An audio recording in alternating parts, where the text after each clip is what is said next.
in spite of being handicapped, they attended the court. They deposed in the court and they assisted in the running of the trial of the case. We are thankful to our police personnel and all other security staff, BGB, SB, DB, Metropolitan Police, and all others. And many thanks to those who have come to depose in the court. And very much thankful to the prosecution. The learned prosecutor, Mr.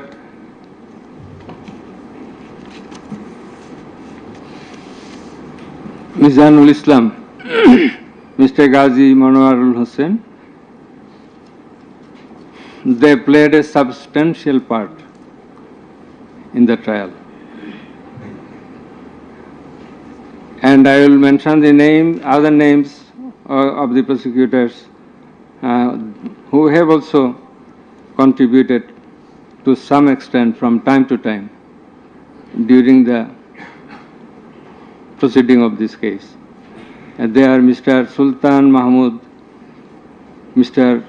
Shahidul Islam Sardar, Mr. Farooq Ahmed, Mr. Abdullah Al-Numan, Mr. Abdul Sattar, Mr. Mamun Rashid, MD Hassanul Banna, SM Moinul Karim, Mr. Saikul Mahdi, Mr. Tariq Abdullah, Mr. Saimum Raja, Mr. Tasmirul Islam, Mr. Tanbir Hussain Joha. Our thanks to all our staff, whose names I could not mention by this time. Our heartfelt thanks to the learned Attorney General, who have attended the trial at the inception and at the conclusion. Over and above, our thanks from the core of our heart to Mr. Tajul Islam, the learned Chief Prosecutor, for playing the part of excellence. We are thankful to all others. Thank you all. Now let us say something about, I am sorry, I am very much sorry. Our sincere thanks to the learned defense lawyers, particularly the learned State Defense Lawyer, Mr. Amir Hussain. Many people will say many things, but he has done a lot. And he, in our view, in our estimation, to the best of his possibility, he played the exact role he was supposed to, and that we expected. Thanks to him again. And if anyone is left, sorry that we do not by this time recollect. Our thanks to the learned Attorney General again for his kind presence. We are sorry for being late because many things are connected in the preparation of the judgment. This is a very big matter. For the last couple of days, we could sleep very little, and we had to work continuously for 10 to 12 hours every day. So, anyway, this is our job, but all of you are waiting. You have participated in many ways. Thanks to you all. Now let us discuss something about the judgment. I want to give an idea of the judgment. The judgment comprises 430 453 pages,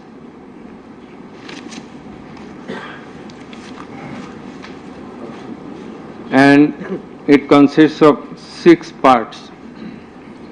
The first part includes the index, description of the prosecutors, learned prosecutors and the learned defense counsels, introduction of the accused, origin and object of the tribunal, jurisdiction of the tribunal.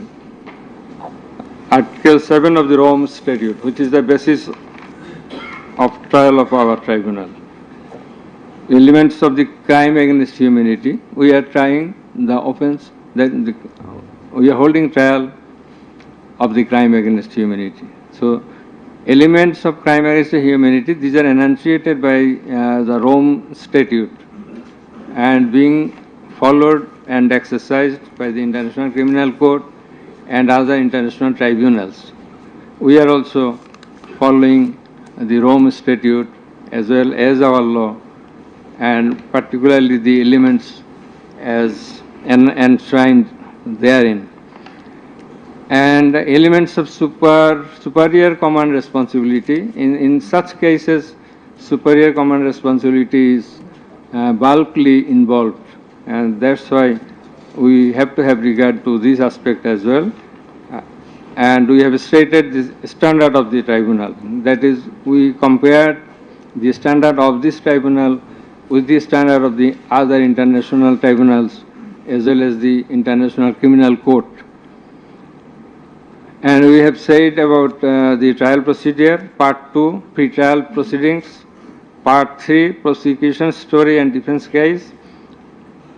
We have stated about learned chief prosecutor submission on charge, learned state defense counsel's submission on charge, thereupon decision on charge, and then we have given the description of evidences in Part 4. In Part 4, we have also given an account of the testimonies of the prosecution witnesses. In Part 5, we have given the illustration of the evidences, that is the discussion of the evidences. Used arms and ammunitions. We have given an account of the used arms and ammunitions. We have given a description, we have discussed about the telephonic conversations of accused Sheikh Hasina with a number of persons from time to time.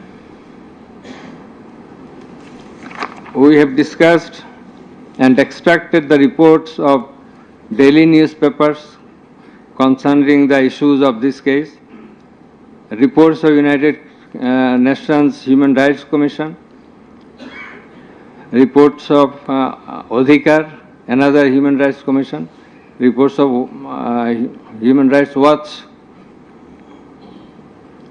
and Globe Institute, and so on. We have discussed about the videos of the occurrences which have been displayed in the tribunal.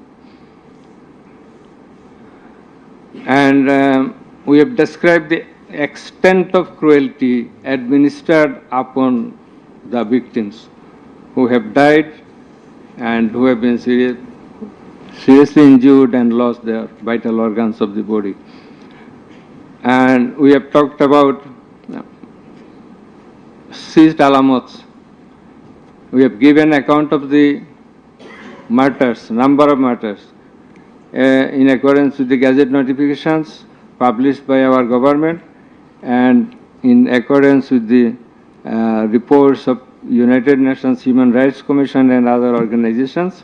In this context, I want to say that the exact report of martyrs or the victims or the sufferers or the injured persons or those whose whereabouts could not be traced, this is quite natural. You will understand that since our liberation war in 1971, still we could not finalize the list of martyrs, the list of freedom fighters, list of the war criminals and others. So there are lists, but it varies. So it's a timely matter. It may vary. Somewhere you will find the figure 800, somewhere 1000, somewhere 1400. So substantial amount of the protesters have been killed. This is the fact. We have described the police messages and directions passed from the high-ups to the downwards for doing the needful to control the protesters, curfew orders. Then in part 6, we have described, we have given an account of the learned Chief Prosecutor's arguments. The points of arguments, pertinent points of arguments have been described. We have also described the pertinent points of arguments raised by the learned State Defence Council. Thereafter, we have given an account of our observations and inference. And finally, we passed the order. So, this is all about the judgment. Now we will read out the very pertinent portions of the judgment one by one. At first, our learned member 2, he will read out a portion of the judgment commencing from origin and object of the tribunal, jurisdiction of the tribunal, and he will read out Article 7 of Rome Statute, elements of crime against humanity, elements of superior command status, responsibility, and then the charges. Thereafter, learned member 1, he will read out some portions from the discussion of the evidences, the report of the United Nations Human Rights Commission, and then the extent of cruelty administered upon the victims, and thereafter the points of arguments submitted by the learned Chief Prosecutor and the learned State Defence Council. And finally, I will read out the conclusion and the order. So it will take about 40 minutes. We hope that you will be listening to the deliberations. Thank you very much. Now the turn of our learned member 2, he is reading out as I have mentioned. Origin and object of the tribunal. The International Crimes Tribunal has been established under the International Crimes Tribunal Act 1973 to provide for the detention, prosecution and punishment of the persons for genocide, crimes against humanity, war crimes and other crimes under international law committed within or beyond the territory of Bangladesh, whether before or after commencement of the Act. Jurisdiction of the Tribunal. The Tribunal has got the jurisdiction to try the offences enshrined in Section 3 and 4 of the International Crimes Tribunal Act 1973. Section 3 provides, a tribunal shall have the power to try and punish any individual or group or individuals, organization or any member of any disciplined force, auxiliary force or intelligence agency who, irrespective of his nationality, commits or has committed within or beyond the territory of Bangladesh, whether before or after the commencement of this Act, any of the crimes mentioned in its subsection 2. According to subsection 2 of section 3, the following acts or any of them is crime within the jurisdiction of a tribunal for which there shall be individual responsibility. The Constitution of Bangladesh has given upper hand in Article 47, Subclause 3 thereof to the application of the provisions of International Crimes Tribunals Act 1973 in the following manner. Notwithstanding anything contained in this Constitution, no law nor any provision thereof providing for detention, prosecution, or punishment of any persons who is a member of any armed or defense or auxiliary forces or any individual group of individuals or organization, or who is a prisoner of war for genocide, crimes against humanity, or war crimes and other crimes and crimes under international law shall be deemed void or unlawful, or ever to have become void or unlawful on the ground that such law or provisions of any such law is inconsistent with or repugnant to any of the provisions of the constitutions.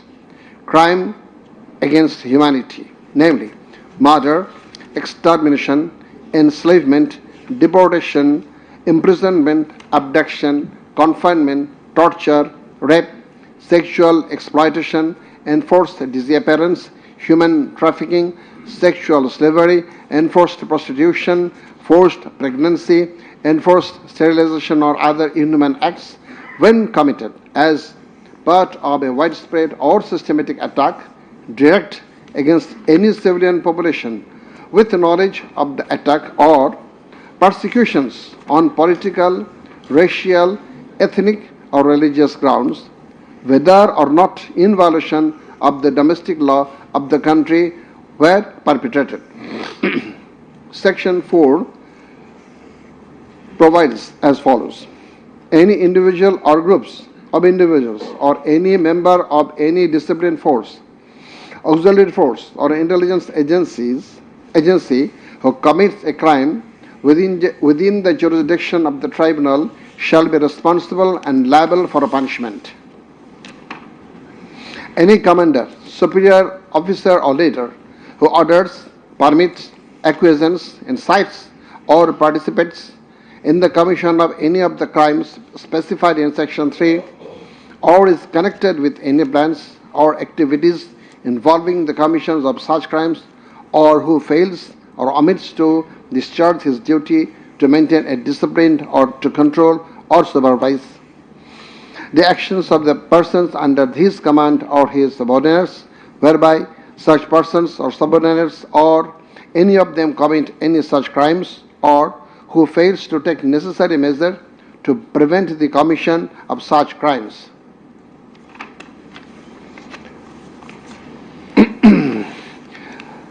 Now, crimes against humanity according to Rome Statute.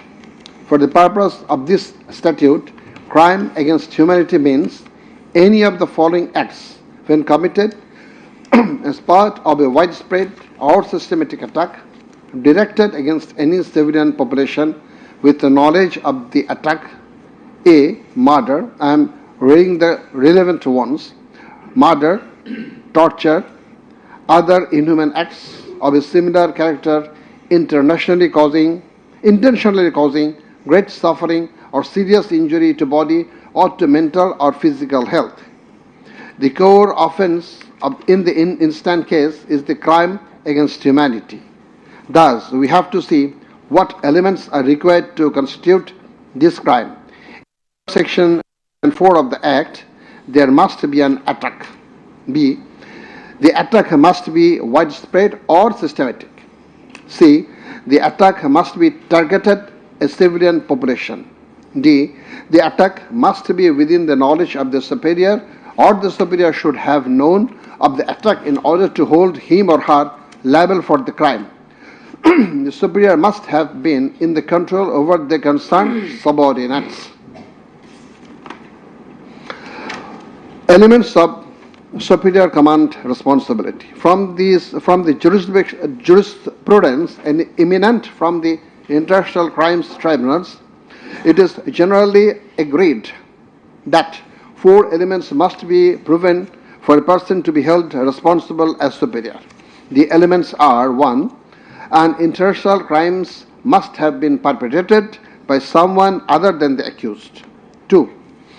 There existed a superior subordinate relationship between the accused and the perpetrator. 3. The accused as a superior knew or had reason to know that the subordinate was about to commit such crimes or had done so. 4. The accused as a superior failed to take the necessary and reasonable measure to prevent such crimes or punish the perpetrator.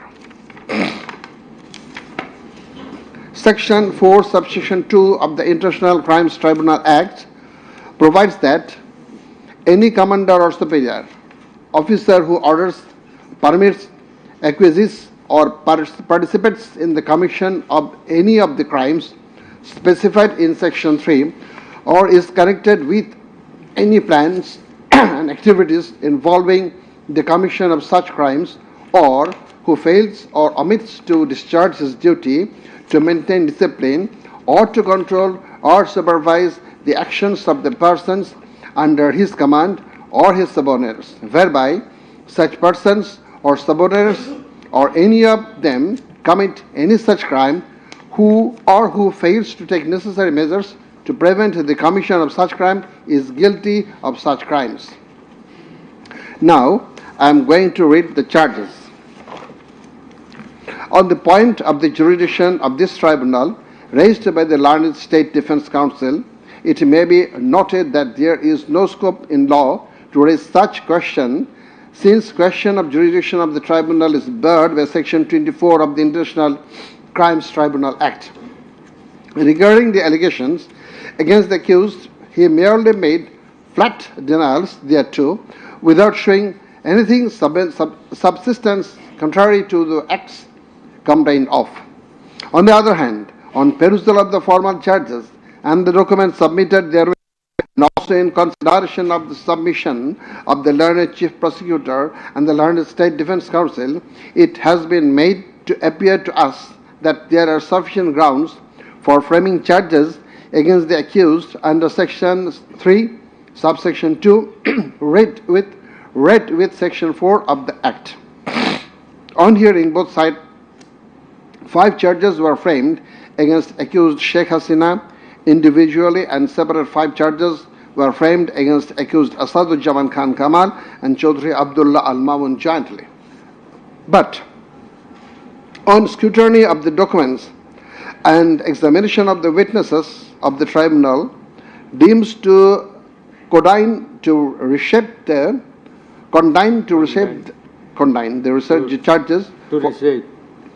the charges for ends of justice, and accordingly the same charges framed earlier have been modified in the following manner. Charge number 1.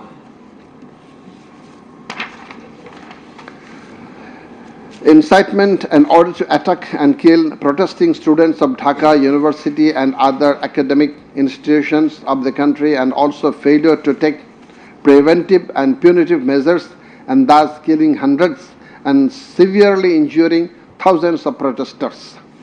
During July Uprising 2024, commencing on 1st July 2024 and ending on 5th August 2024, accused Sheikh Hasina as the Prime Minister of Bangladesh and the President of the ruling party of Bangladesh, Awami League, as well as 14th Party Alliance, in a press conference on 14/7/24 at Ganabhavan, made the following derogatory remark. মুক্তিযোদ্ধার নাতিপুতিরা চাকরি পাবে না তো কি রাজাকারের নাতিপুতিরা চাকরি পাবে? If the grandchildren of freedom fighters should not get job, should the grandchildren of rajakars get it? Pointing towards the protesters of anti-discrimination student movement while demanding rational reform of quota system in government job, whereby the left defamed and aggrieved, since Rajakars are considering as collaborators of occupant Pakistan Army during Liberation War of 71. And thereafter, the term has been being used to stigmatize an individual or group of individuals as enemy of the state of the people. Moreover, in a telephonic conversation with ASM Maksud Kamal, the then Vice Chancellor of Dhaka University, Sheikh Hasina, mentioned that she ordered to hang the protesters as the Rajakars have been hanged before. Furthermore, being incited and inspired by the said remark, Cabinet Minister and Awami League Secretary Obaidul Qadir, separately charged, made another provocative, aggressive remark on 15th July of 2024 at 12 noon, saying, Andolon Domone Chhatroligi Jotheshto. Chhatroligi is enough to bring the movement under control. And as such, the students, female and male, came down to the streets chanting slogans against herself and her party of government. Meanwhile, her subordinates, including the cabinet members, police and other law enforcing agencies, activists of four-party Awami League and its affiliated and allied organization go to incited and inspired of the aforesaid remarks of you and Obaidul Qadir, and thus they launched widespread and systematic attack within your full knowledge upon the peaceful statement protesters in Dhaka University, causing 297 students injured and many others in different educational institutions throughout the country, including Rangpur Begum Rokeya University, where Abu Said was brutally shot dead by police. By your incitement and order to kill the protesting students who have been injured and killed as the foresight, and also by failure to take preventive and punitive measure against the perpetrators, accused Sheikh Hasina committed the crimes against humanity under Section 3, subsection 2, under Section 4, subsection 1, clause B, and Section 4, clause 3, subsection 3, read with Section 20A of the International Crimes Tribunal Act 1973. Charge number 2.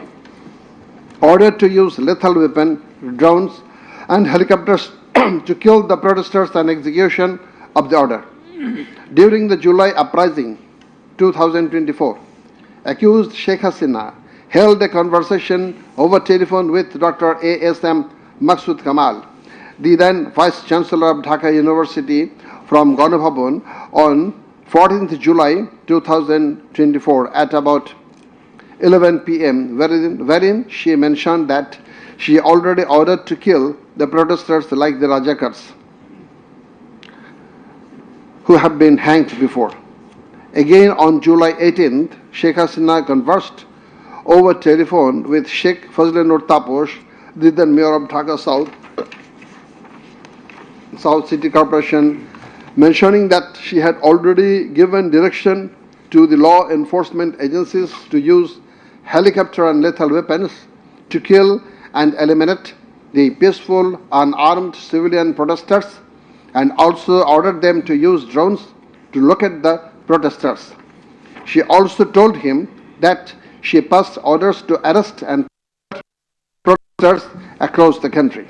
As a result of above statement, directions, the Home Minister Asaduzzaman Khan Kamal and the Inspector General of Police Chaudhry Abdullah Al Mamun successively implemented the directions through their underlings, that is, law enforcing agencies, by deploying drones and helicopters in the sky, killing about 1,400 protesters, including women and children, indiscriminately and gravely injuring about 25,000 of them throughout the country by using lethal weapons everywhere from 16th July 2024 and helicopters somewhere from 18 July 2024 up to 5th August 2024, and thereby Sheikh Hasina, Asaduzzaman Khan Kamal and Chaudhry Abdullah Al Mamun committed crimes against humanity as a joint criminal enterprise punishable under Section 3, subsection 2, clause A, G, H, Section 4, clause B, C, Section 4, subsection 3, read with Section 20A of the International Crimes Tribunal Act. Charge number 3. Killing 6 protesters at Chankharpur with lethal weapons. The protesters convened a program titled March to Dhaka to be held on 5th August and made a call to the people of all walks throughout the country to march to Dhaka on the scheduled day. People of all spheres began to assemble in Dhaka from every part of the country on August 5th. By incitement, order and inaction of Sheikh Hasina, by abetment and inaction of Home Minister Asaduzzaman Khan Kamal and Inspector General of Police Chaudhry Abdullah Al Mamun, the successive underlings got incited and inspired to kill the protesting students and common people, and thereupon under order, supervision and inaction of accused Asaduzzaman Khan Kamal, Chaudhry Abdullah Al Mamun and the then Dhaka Metropolitan Commissioner DMP Habibur Rahman, Joint Commissioner Police Shudip Kumar Chakraborty, Additional Deputy Commissioner Shah Al Alam Muhammad Akhtarul Islam, Assistant Commissioner Muhammad Imrul and Inspector Muhammad Arshad Hussain, who have been separately prosecuted, successively ordered to commit atrocities to the protesters assembled at Chankharpur of Dhaka and supervised the same, and during such atrocities, 6 unarmed protesters, namely Shahriyan Khan Anas, Sheikh Mahdi Hassan Junaid alias Mustaqin, Muhammad Yaqub, Muhammad Rakib Hauladar, Muhammad Ismail Haq and Manik Mia alias Shahrik were shot dead by Constable Shujan Hussain, Constable Imaj Hussain and Constable Nasirul Islam, who have been separately prosecuted at Chankharpur as part of widespread and systematic attack.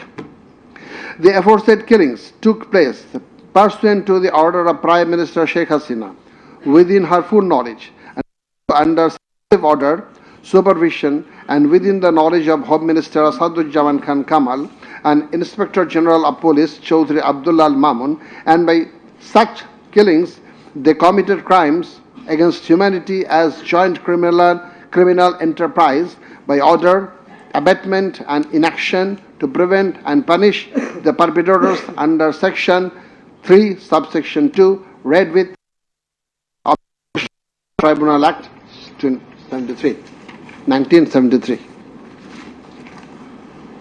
So these are now the turn of learned member 1.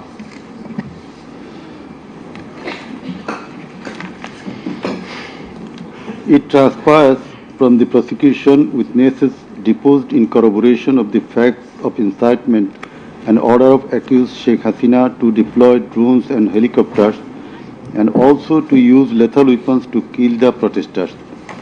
The daily newspapers of Bangladesh also published reports of such incitement and order of Sheikh Hasina. Moreover, the prosecution executed the pen-drive CD containing telephonic conversation of Sheikh Hasina with Dhaka University Vice Chancellor A.K.M. Maqsood Kamal, Dhaka South City Corporation Mayor Fazlenur Taposh and Hasanul Haq Inu. The concerned device containing the said conversations have been played in the tribunal, and thereupon we find that in the conversation with the Dhaka University Vice Chancellor A.S.M. Maqsood Kamal, accused Sheikh Hasina mentioned that she already ordered to hang the students as Radhakars have been hanged. Now I am mentioning the substantial portion from his conversation with, from her conversation with A.S.M. Maqsood Kamal, the accused Vice Chancellor of Dhaka University. Sheikh Hasina, to রাজাকারের তো ফাঁসি দিছি, এবার তাদেরও তাই করব, একটাও ছাড়বো না, আমি বলে দিচ্ছি। শেখ হাসিনা, কোন দেশে বাস করি আমরা? এদেরকে বাড়তে বাড়তে তো রাজাকার অবস্থা হয়েছে, দেখিস নাই? সবগুলোকে ফাঁসি দিছি, এবার তোদেরও ছাড়বো না। শেখ হাসিনা, সব এইগুলাকে বাইর করে দিতে হবে, আমি বলে দিছি আজকে সহ্য করার পরে অ্যারেস্ট করবে, ধরে নেবে এবং যা অ্যাকশন নেয়ার নেবে।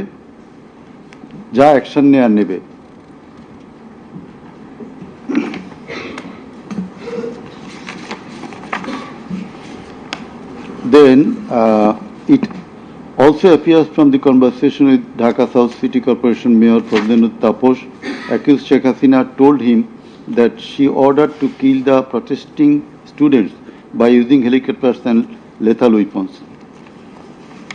The substantial portion of the conversation is Sheikh Hasina দরকার নাই, ওটা দরকার নাই, আমি সেনাপ্রধানের সাথে কথা বলেছি, ওরা রেডি থাকবে, ঠিক আছে।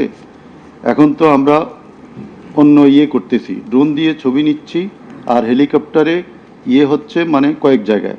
তাপস, তাহলে ওই কিছু ছবি দেখে পাকড়াও করা যায় না তাদের রাতের মধ্যে? শেখ হাসিনা, সবগুলিকে অ্যারেস্ট করতে বলেছি রাত্রে। তাপস, হ্যাঁ, পাকড়াও করলে ওদেরকে। শেখ হাসিনা, না, ওটা বলা হয়ে গেছে, ওটা নিয়ে র্যাব, ডিজিএফআই, এনএসআই সবাইকে বলা হয়েছে যে যেখান থেকে যে কয়টা পারবা ধইরা ফেলো। তাপস, জি। শেখ হাসিনা, ওটা বলা আছে, আর এখানে গ্যাদারিং দেখবে সেখানে, আর যেখানে গ্যাদারিং দেখবে সেখানে ওই উপর থেকে করাচ্ছি, অলরেডি শুরু হয়েছে কয়েকটা জায়গায়। তাপস, জি। শেখ হাসিনা, আমার নির্দেশনা দেয়া আছে, ওপেন নির্দেশনা দিয়ে দিছি, এখন লেথাল উইপন ব্যবহার করবে, যেখানে পাবে সোজা গুলি করবে। তাপস, জি জি। শেখ হাসিনা, না পড়াইয়া দিছে, মেশিনপত্র সব পুড়ে গেছে, আমি বলছি যা পড়াতে, ও আমাদের সেতু ভবন পড়াইছে। তাপস, জি, ওরা রাতে মনে হয় আরো ব্যাপক আক্রমণ করবে।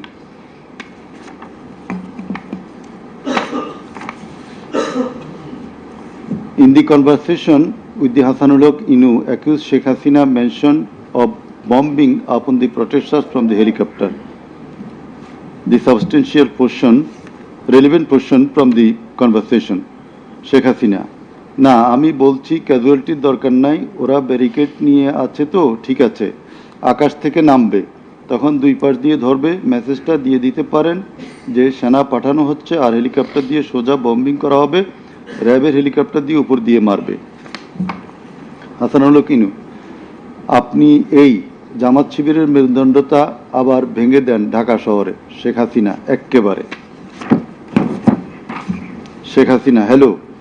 হাসানুল হক ইনু, হ্যালো, জি, আসসালামু আলাইকুম, আমি ইনু বলছিলাম, হ্যালো। শেখ হাসিনা, হ্যাঁ বলেন।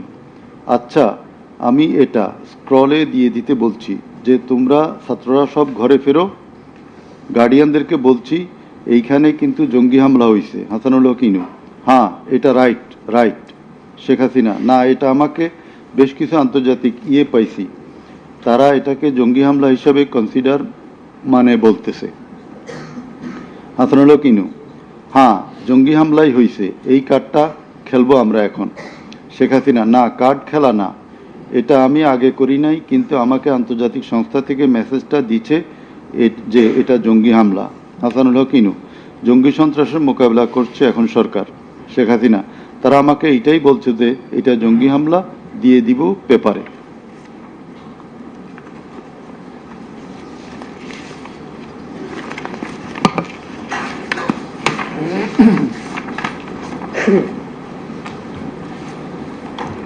Reports of international and national organizations.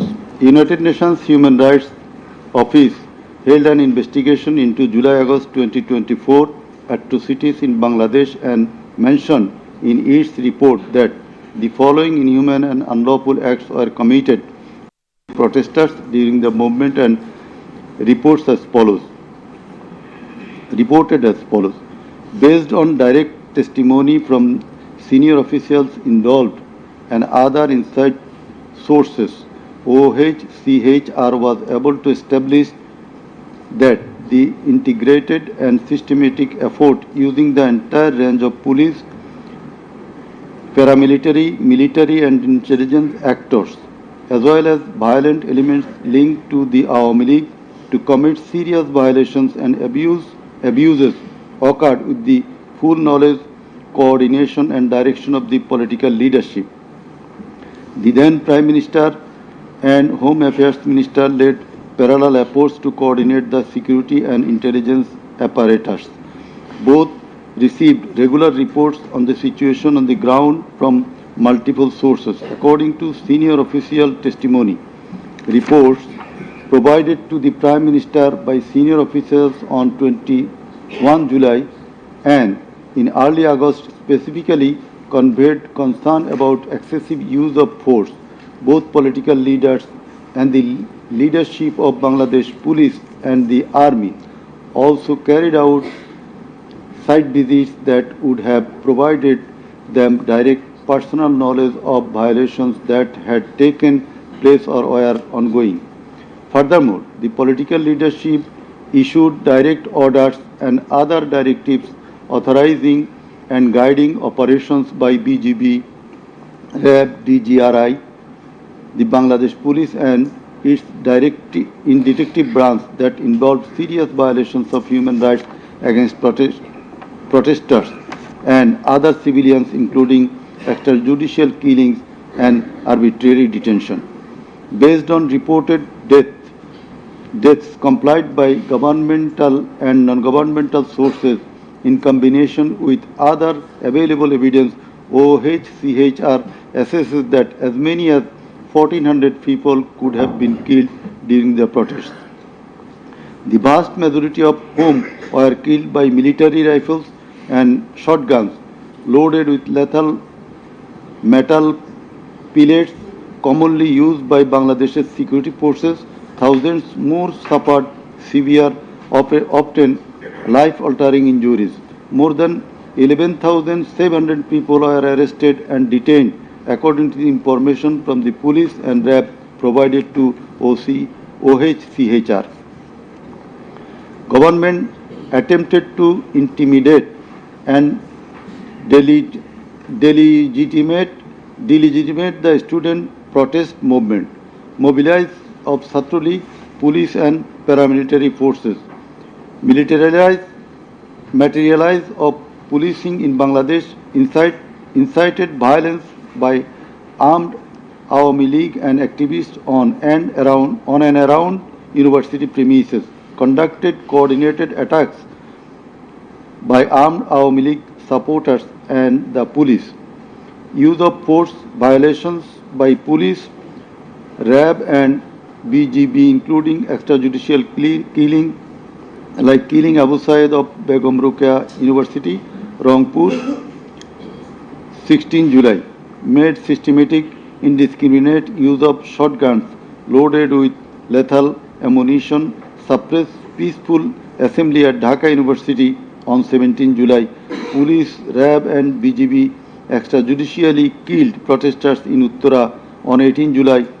Disproportionate and indiscriminate use of firearms in response to violent unrest, indiscriminately shooting in Rampura and Badda by BGB and police on July 19.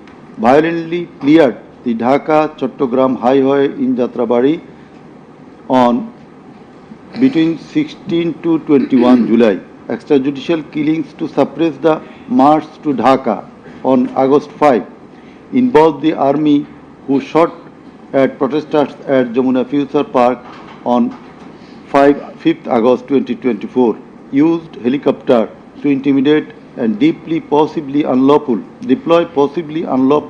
force, obstructed of medical care and denied necessary medical documentation, obstructed medical treatment of victim Sheikh Asabul Yamin, shot by police, caused mass arbitrary arrests, detention without due process and torture and ill treatment, caused block raids and mass arrests, including injured persons. Students and opposition leaders attacked journalists, children and women, and caused unjustified shutdown of internet. In the said report, Mr. Volker Turk, the High Commissioner of Human Rights Office of United Nations, that the atrocities committed in July Revolution 2024 in Bangladesh was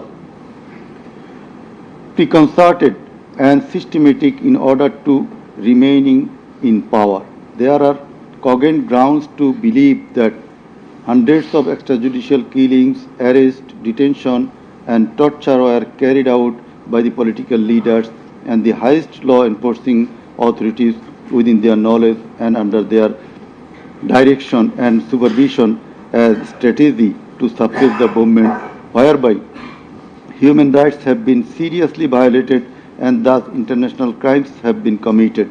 He also observed that the evidences collected do depict a picture of widespread state atrocities and targeted killings. He further remarked that such atrocities ought to be brought under accountability. There are many other similar reports by the Global Institute International Truth and Justice Project, Bloodshed in Bangladesh, World Report 2025 of Human Rights Watch. Then we are going to videos of the occurrences. It appears from the Caesar list contained in Volume 4, captions, Caesar list and documentary evidence that a good number of videos of the alleged occurrences have been seized by the investigating officer, which are described below. Number 1.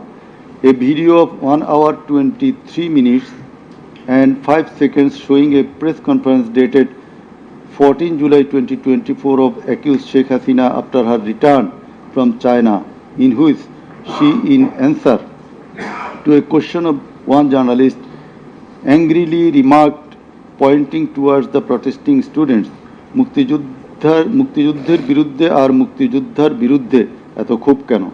মুক্তিযোদ্ধাদের নাতিপুতিরা চাকরি পাবে না তো কি রাজাকারের নাতিপুতিরা পাবে?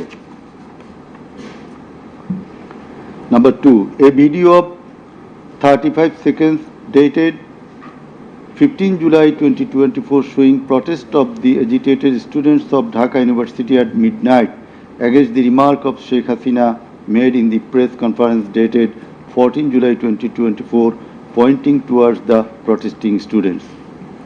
Number 3, a video showing the remark Rajakarder jawab debe Chhatrolig. Number 4, a video of 1 minute 5 seconds which shows attack upon the students of Kota movement by Bangladesh Chhatro League leaders and activists on 15 July 2024 at night. A video which shows that Prime Minister Sheikh Hasina, while visiting damaged metro rail station on 26 July 2024, defended her previous comment in the press conference dated 14 July 2024. Number 6, a video showing Prime Minister Sheikh Hasina in course of her deliberation in a function of Jubo Mohila League held in July 2024 commented that the Kota movement was illogical and also commented Jamaat Shibir Manusher Jatna.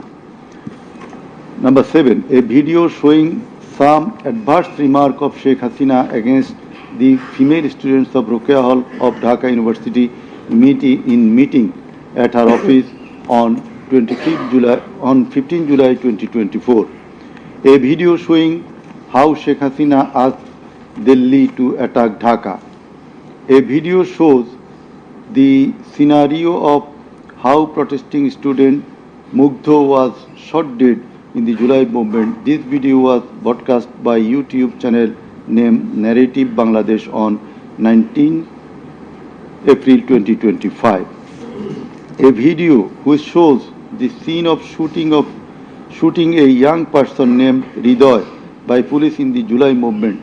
This video was broadcast by YouTube channel named International Truth and Justice Project on 15 January 2025.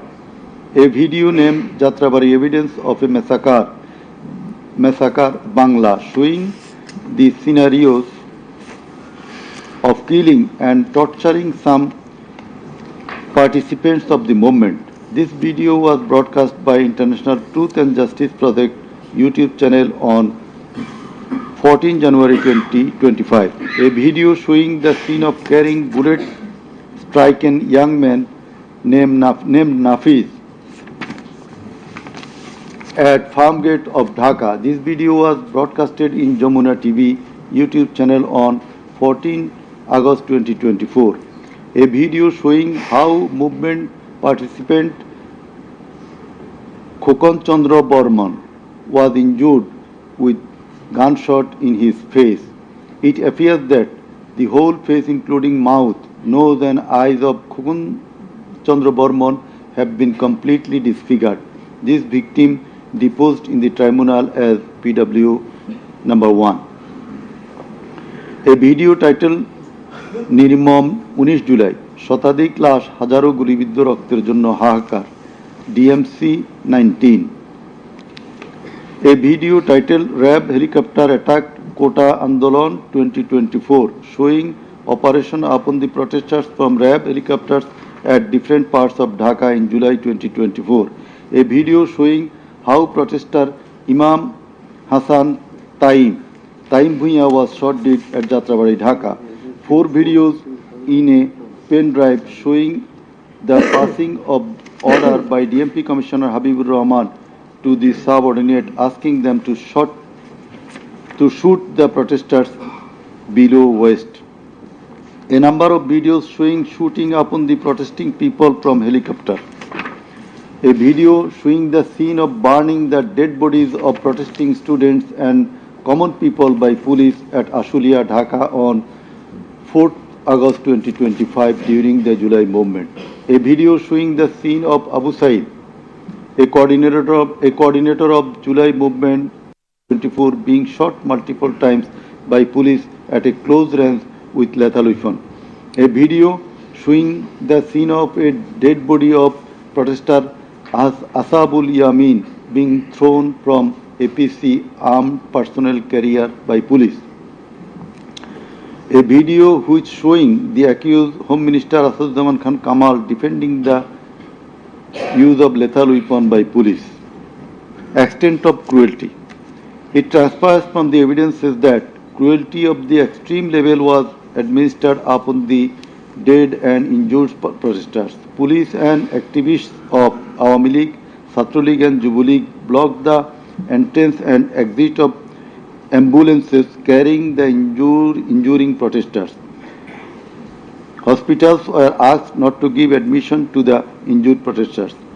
It appears from the testimony of PW2 that in some cases patients were searched by police and ruling party activists. Doctors were intimidated and some of the doctors were transferred due to giving treatment to the protesting injured persons. PW3 Parveen deposed that she found an injured young man shouting, save me, under Jatrabari flyover. Blood was coming out from both of his eyes. Parveen pulled him up and put him on her shoulder and looking for a rickshaw. And then 14 to 15 armed police shot them. The injured man, being hit by bullets, fell down from her shoulder. They also shot PW Parveen at her left eye, lower abdomen and other parts of the body. Blood was gushing out of her body and thus she fell down. Coordinator of the movement, Abu Said of Begum Ruqayya University, Rangpur, was shot at a close range. Doctors were forced to change his post-mortem report 5 times. PW8 Naim Chikdar was shot at a close distance of 5 meters. He was hit by 500 bullets and 3 hospitals refused to admit him, apprising that Prime Minister Sheikh Hasina instructed to refuse admission to the protesting patients. PW8 also said that Chhatra League activists were searching him and as such he was hidden in separate room by the doctors. It is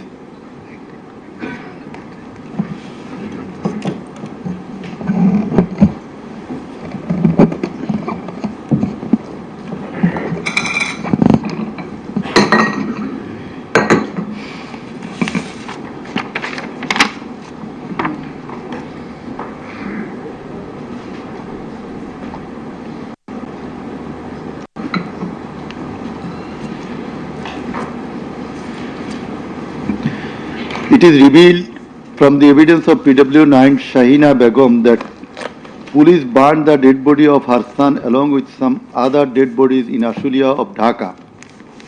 PW10 MD Enab Nazez Zaki also stated that his son was killed and then the dead body was burnt by police in Ashulia. We find from the testimony of PW10 Asabur was shot dead and set ablaze. It appears from the testimony of PW13 Dr. Muhammad Mahfuzur Rahman that most patients admitted to the hospital had no skull.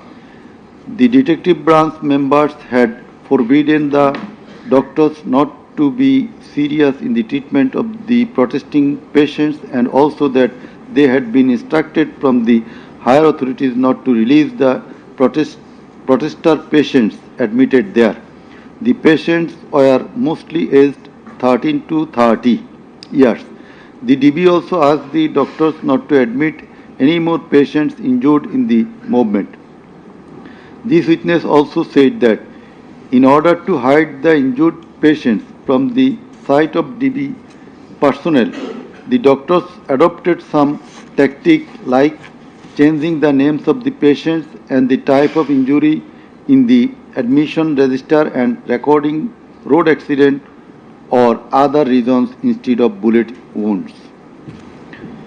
It appears from the evidence of PW15 Dr. Hassanul Banna that police and Awami League activists prevented treatment of the protester patients, prohibited new admission of such patients, checked admission register, took away a list of patients, set down entrance of the hospital and prevented entrance and exit of the ambulances and patients.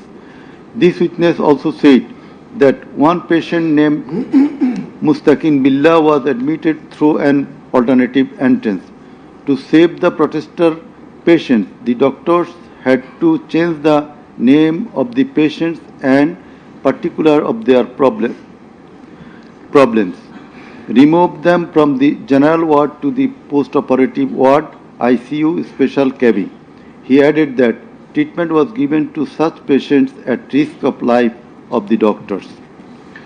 We find from the deposition of PW18 Dr. Razibul Islam that he was forced to change the post-mortem report of Abu Said 4 to 5 times. He was threatened with the saying that if he does not change the cause of death of Abu Said, he would be prosecuted. He was further told that there was an intelligence report against him.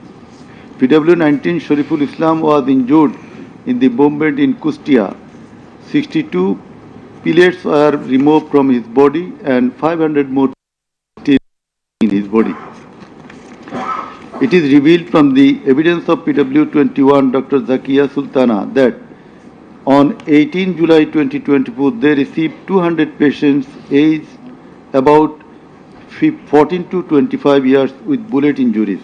On 19 July 2024, also similar number of patients with bullet injuries were admitted in the hospital. Numerous patients with bullet injuries were admitted on 4th, 5th, 6th August 2024. It further appears from the evidence of this witness that out of episode patients, 493 lost one eye forever, 11 lost both eyes forever, 28 lost vision of both eyes, and 47 lost vision of one eye. It appears from the evidence of TW22 Mr. Idris that while his son Maruf Hussain, after being shot by police, was being taken to the hospital, a policeman poked the wounded area of his son with the rifle butt. PW23 Amena Akhtar deposed that while Home Minister Asadzaman Kamal and IGP Chaudhry Abdullah Mamun were passing across Jatrabari, one police officer was showing them a video of their attacks on protesters and said, "Guli kori ekta, more ekta, ahoto hoy ekta, ektai jay, bakita jay na." It transfers from the testimony of PW27 Dr. Mashuk Ahmed that Satrolik activists stopped ambulance carrying protesting wounded near Shahidullah Hall of Dhaka University. They also checked the patient identity, asked the doctors not to treat the wounded protesters and also not to be so serious in their treatment. He further said 5 doctors were transferred elsewhere due to rendering treatment to protesters with bullet injuries. This witness also stated that the direction of the gunshot wounds of the patients treated on 19, 20, 21 July and 4-5 August in Dhaka Medical College Hospital was from the top to the bottom. He meant that the gunshot was done from above, which obviously imply helicopter. It appears from the evidence of PW 47 Nahid Islam deposed that bullets were fired from helicopter and that many false cases were filed against the protesters, and also that the activists of Awami League, Jubo League and Chhatra League prevented the treatment and burial of protesters. Furthermore, some of the protesters were forcibly disappeared and many dead bodies of the protesters were concealed. He himself and some other student leaders were abducted. PW 48 Ali Ahsan Junaid stated that on 15 July 2024, Chhatra League activists brutally attacked and injured the Dhaka University students, hindered going to the hospital and tortured them in the hospital. He further said that the protesters were fired from the helicopter. We find from the evidence of PW 54, MD Alamgir, investigating officer, that the protester named as Ashabul Yamin was thrown down from the APC by the police.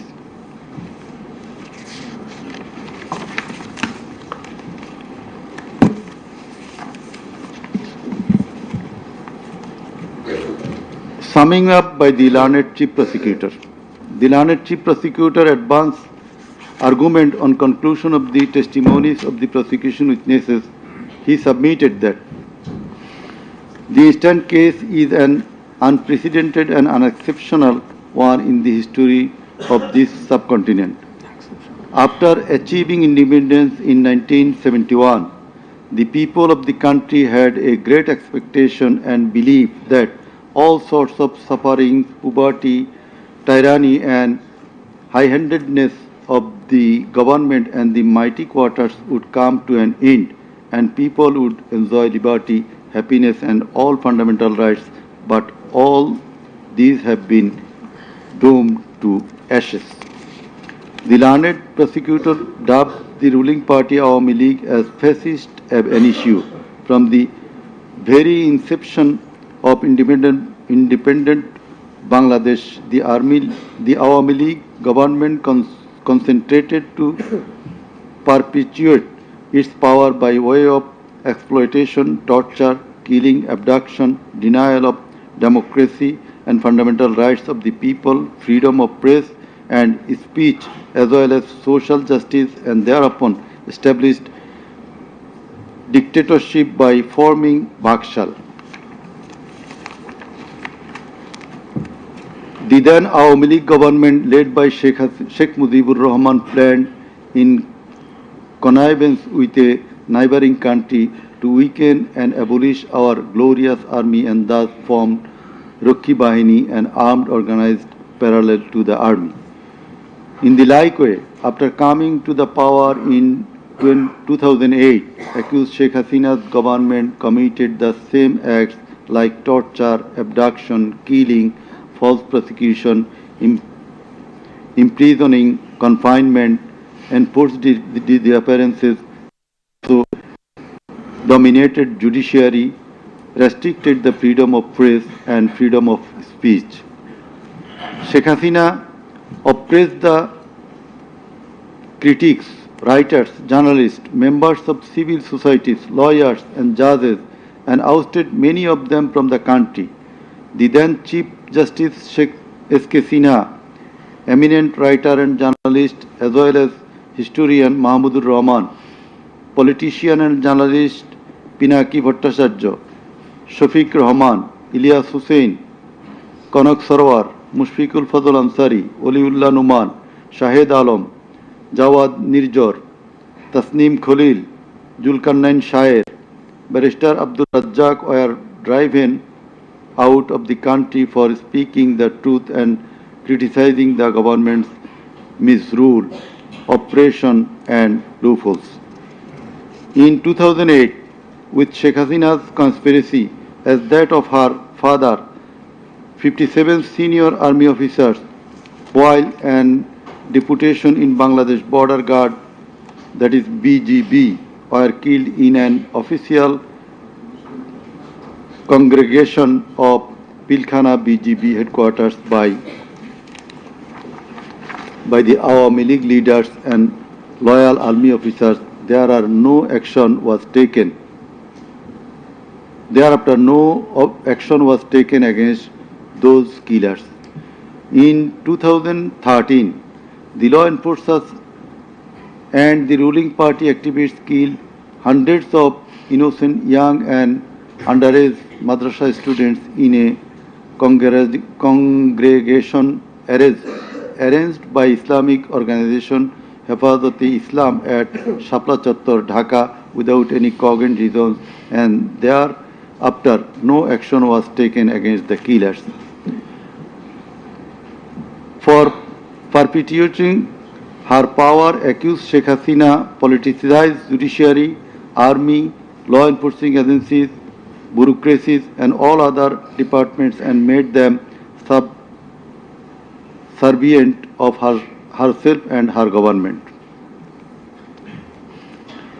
With the ulterior motive of remaining in power for long, Sheikh Hasina obtaining a verdict from the court given by her loyal judges headed by Chief Justice ABM Khairul Haq, now in jail, abolished the most popular and well-settled electoral system under caretaker government, held an expert election in 2014, ignoring the participation and demands of the opposition parties, and in that election 153 candidates of the ruling party Awami League were elected without any vote.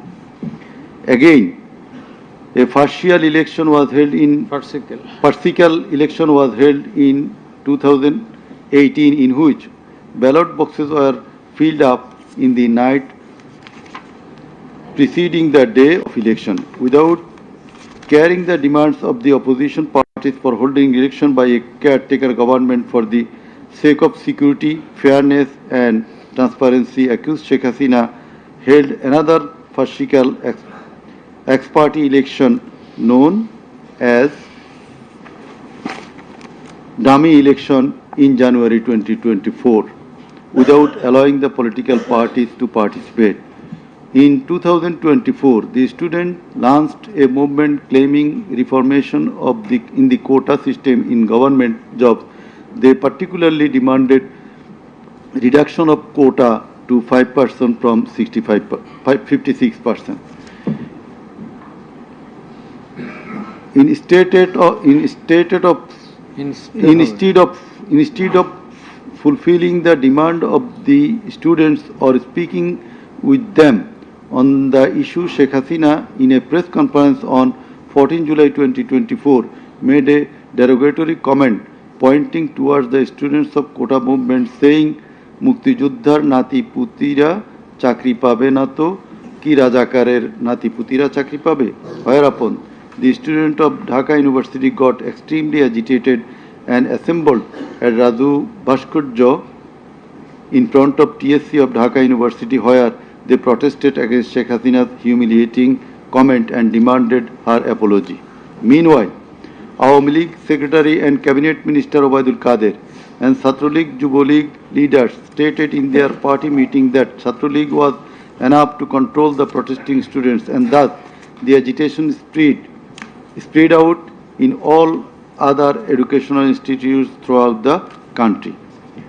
The armed activists of Chhatra League and Yuva League attacked all on a sudden upon the protesting students with deadly weapons at the midnight, causing 297 of them injured and hospitalized. Moreover, the said terrorists hindered the injured students from going to the hospital, and furthermore, they also attacked the injured students in the hospital.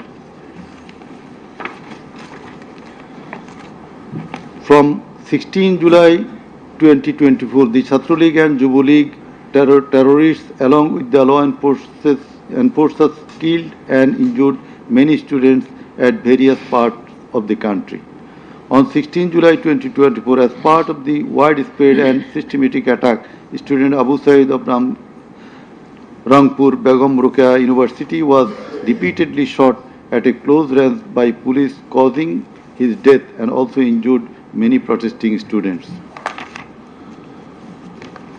Accused Sheikh Hasina ordered the law enforcers and the activists of Awami League, Chhatra League and Yuva League to use drone, helicopter, lethal weapons to kill the protesters, and accordingly, from 18 July to 1st August 2024, they killed hundreds of protesters and injured thousands throughout the country by using drone, helicopter and various types of lethal weapons. As part of the widespread and systematic attack in pursuance of the incitement and order of accused Sheikh Hasina and direct participation, abatement order and supervision of accused Asaduzzaman Khan Kamal and Inspector General of Police Chaudhry Abdullah Mamun, 6 protesters were brutally killed and many were seriously injured with lethal weapon by police at Sankarpur on 5th August 2024. Similarly, the law enforcers and activists of Awami League, Chhatra League and Yuva League killed 6 persons at Ashulia with lethal weapons on 5th August 2024. One of the 6 was unidentified. After being shot dead, police inhumanly burned the dead bodies. Before being burned, the dead body, unidentified protesters was alive. The learned chief prosecutor submitted that the family members of the martyrs, the injured victims, and other witnesses proved the aforesaid occurrences. The said occurrences were also recorded in videos and audios which have been played in the tribunal. The conversations recorded in DVD, CD, and the videos of the occurrences have been examined by the CID experts, who found that the said conversations and videos are not generated by artificial intelligence. In addition to the incitement, order, participation of the accused in the alleged atrocities, the accused are liable for their abstention from taking measures for the prevention of the same or taking any punitive measures against the doers thereof. Being the Prime Minister, accused Sheikh Hasina was the Supreme Commander of the law enforcing agencies, inclusive of the Home Minister and the Inspector General of Police, and as such, the crimes against humanity in question could not take place without the involvement, express or tacit of them. The learned chief prosecutor added that the movement of the students continued for 36 days, during which, as stated herein before, hundreds of protesting students and common people were killed and thousands were seriously injured, most of whom became permanently handicapped and blind.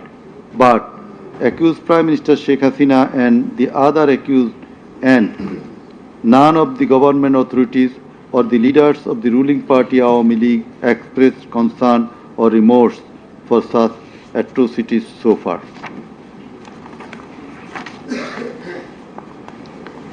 Accused Sheikh Hasina, instead of expressing remorse or seeking apology for the said crimes, continued to commit further crimes by threatening the present government, the International Crimes Tribunal personnel and the prosecutors, and also the political party leaders in her hate speeches in audio conversations from time to time. This tribunal, by an order on the application of the prosecution, prohibited Sheikh Hasina to be restrained from making hate speeches anymore, but she continued to do so. Sheikh Hasina committed contempt of this tribunal by threatening the concerned officials of the government as well as the tribunal personnel, inclusive of the prosecutors, to kill 226 persons and burn the houses of the rival party leaders and activists in an audio conversation with one of her party activists, for which the tribunal drew a contempt proceeding against her. In the said proceeding, the tribunal convicted Sheikh Hasina and sentenced her with 6 months imprisonment.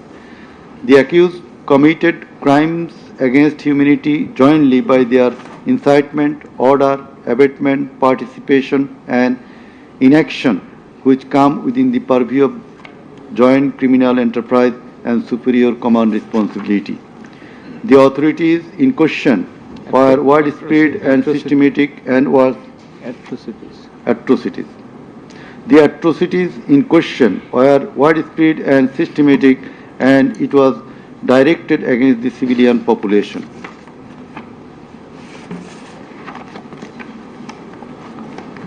The learned chief prosecutor concluded his submission with the saying that in the circumstances it has been proved and established beyond reasonable doubt that the accused committed the crimes against humanity by their incitement, order, participation, abatement and also inaction, whereupon they deserve the maximum punishment as prescribed by section 3 subsection 2 A, G, H and section 4 subsection 1 subsection 2A, 4.2b, 4.2c and 4.3 of the International Crimes Tribunal Act 1973.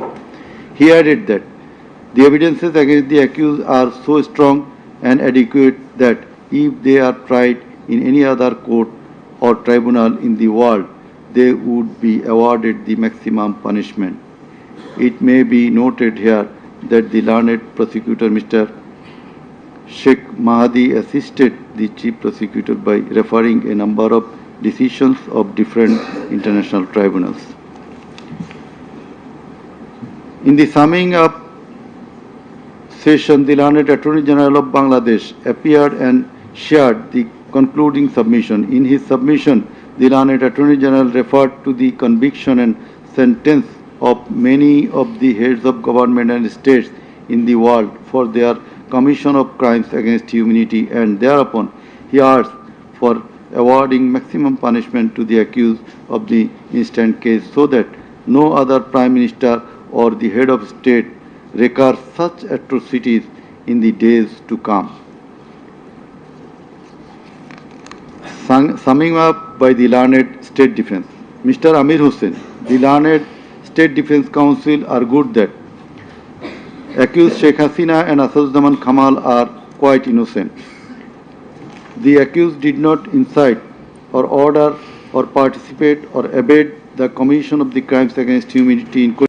The trial itself against the accused under the International Crimes Tribunal Act 1973 is unlawful since the act was passed for the purpose of trial of the persons who committed genocide in 1971. Allegedly, the atrocities spread throughout the country, but the prosecution failed to examine witnesses of all the districts where atrocities took place. The learned Defence Counsel submitted that no helicopter was used to kill the protesting students and public in the July-August movement 2024. The audio conversations in question have not been duly examined by the experts. Although the audios have been examined by CID, the same should have been examined by some more experts. He questioned the prosecution's claim as to the number of the dead and injured. He stated that although the prosecution claimed that 1,500 protesters died and 25,000 injured, but the Gazette notifications of the government shows the number of dead protesters as about 800.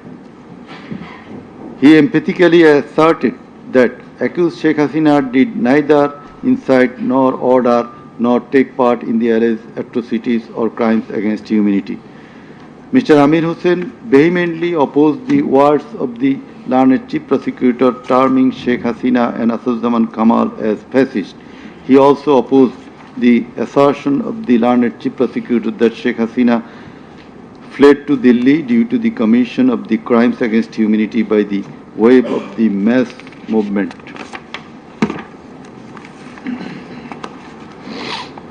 Rather, she was compelled to depart the country against her will. The learned State Defence Council argued that the attack in question was neither widespread nor systematic nor directed against the civilian population. The learned State Defence Council further submitted that the accused Sheikh Hasina and Asaduzzaman Khan Kamal cannot be held liable for joint criminal enterprise or superior command responsibility. He finally submitted that accused Sheikh Hasina and Asaduzzaman Khan Kamal are quite innocent and as such they deserve to be acquitted of the charges. Now, the Honorable Chairman of the Tribunal, Mr. Justice Ghulam Murtuza Chaudhary, will read out the final portion of the judgment, including the observation. Thank you. Thank you.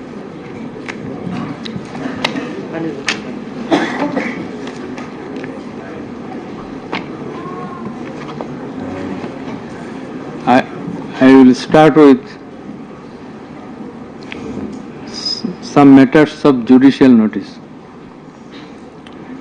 And before that, I am sorry that I did not mention the name of learned prosecutor Abdus Subhan, Mr. Abdus Subhan Tarabdar. Sometimes he was found here. I think he remains busy in the tribunal too. Sorry? So he was seen sometimes here to assist us. So our thanks to him as well. We have taken judicial notice of some incidents. Number 1, accused Sheikh Hasina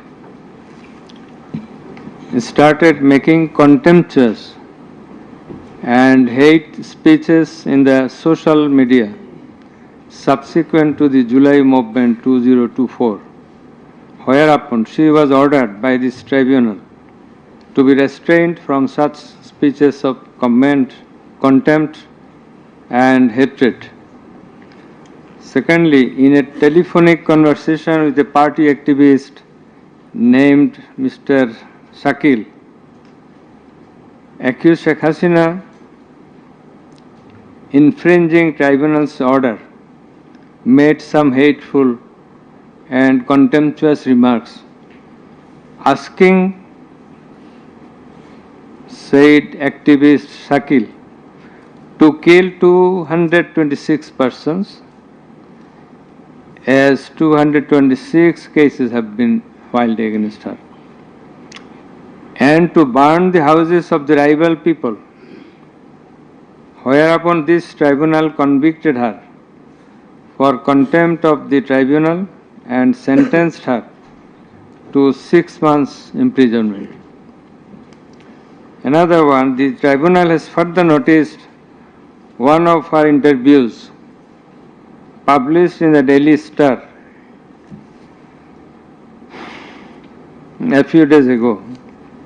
The date has not been noted here, in which she impliedly admitted that atrocities had certainly taken place in July movement 2024, but she denied that she ordered to commit such atrocities.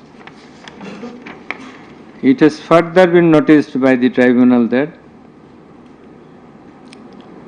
in another interview with a YouTube channel named Desh Samoy of India, accused Prime Minister Sheikh Hasina admitted her responsibility for the July 24 atrocities in the words,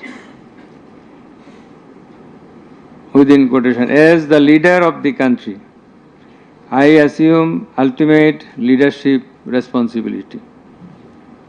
Furthermore, we have noticed that Sheikh Hasina made an interview with Delhi Anand Bazar of India on 7 November 25, wherein she admitted her superior command responsibility. So you may find the newspapers. Now I will start with our observations and inference. From the foregoing findings, facts and circumstances, it transpires that the students of Dhaka University and other academic institutions had launched a movement on 1 July 2004 demanding reformation in the quota system in the government jobs and continued the same till 5 August 2024. The government did not pay heed to the demands of the students.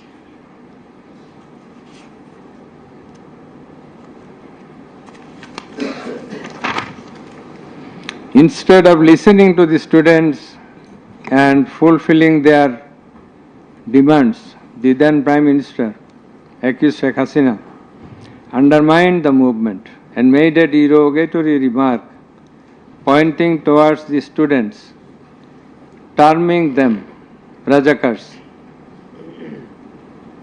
The term is an objurgation. In Bangla, this is a gali. In her words, Mukti Joddha Natiputira Chakri pabe na to Rajakarer Natiputira pabe.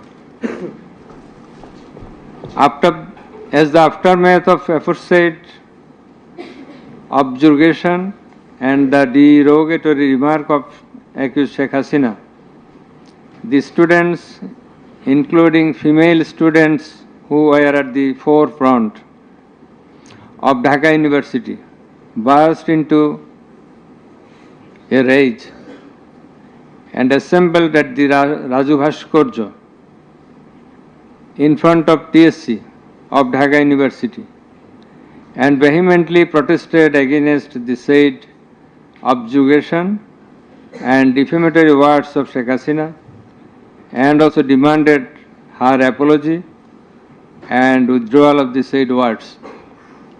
In the night following 14 July 2024, accused Sheikh Hasina held a telephonic conversation with Dhaka University Vice Chancellor ASM Maksud Kamal, and in course of the conversation, Sheikh Hasina said,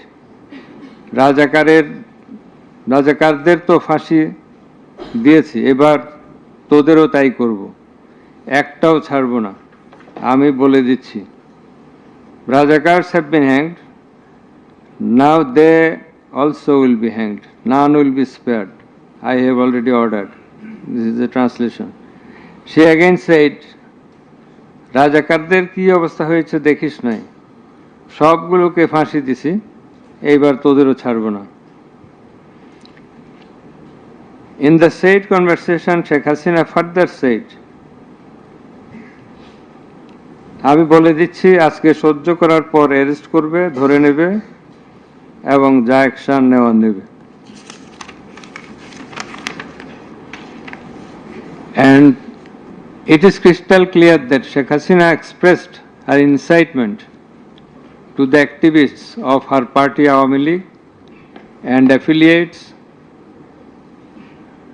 Chhatra League and Yuva League, and also gave provocation to the protesters, and furthermore she expressed that she ordered to kill and eliminate the protesting students. The concerned pen drive CD containing the above conversation as well as the transcript thereof have been submitted in the tribunal. In addition to the above, on 15/7/2024, Awami League Secretary and Cabinet Minister Ubaidul Qadir made another provocative remark, saying আন্দোলন দমনে ছাত্রলীগই যথেষ্ট। Chhatraleague is enough to control the movement. Whereupon the protesting students of Dhaka University burst into anger and vehemently protested against Sheikh Hasina, Obaidul Qadir and the government. The activists of Chhatraleague, Yuva League attacked the protesting students with various deadly weapons and severely injured hundreds of them, whereupon they had to be hospitalized. The attackers impeded the injured students proceeding to the hospital and also impeded their treatment. Moreover, the attackers made further attacks upon the students undergoing treatment in the hospital. In consequence of the above noted incitements of Sheikh Hasina, in the press conference on 14 July 2024, her order to kill them, as revealed in her conversation on the following night with Dhaka University Vice Chancellor, and also the provocative and aggressive remark of Awami League Secretary Obaidul Qadir, the law enforcers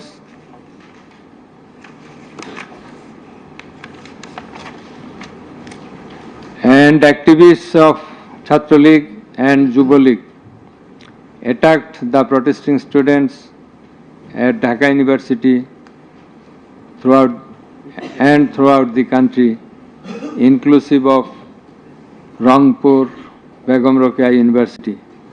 And in furtherance thereof, police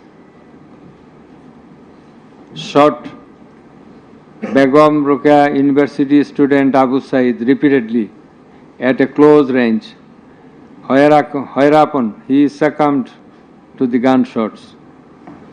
The above mentioned conversation of Sheikh Hasina with the Dhaka University Vice Chancellor S.M. Maksud Kamal has been examined by the experts in the CID Forensic Laboratory, and it appears from the report of the examination that the conversation was genuine and that the same have not been generated by artificial intelligence, AI. The concerned experts deposed in corroboration of the genuineness of the impugned conversation. Furthermore, we find support of such conversation in the reports of daily newspapers.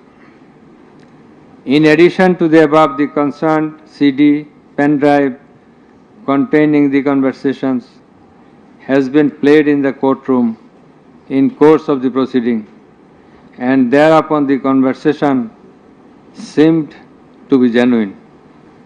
The remarks of Sheikh Hasina in the press conference on 14/7/24 has been watched by many people in the television channel and social media. Almost all the witnesses, while deposing in the tribunal, mentioned that they watched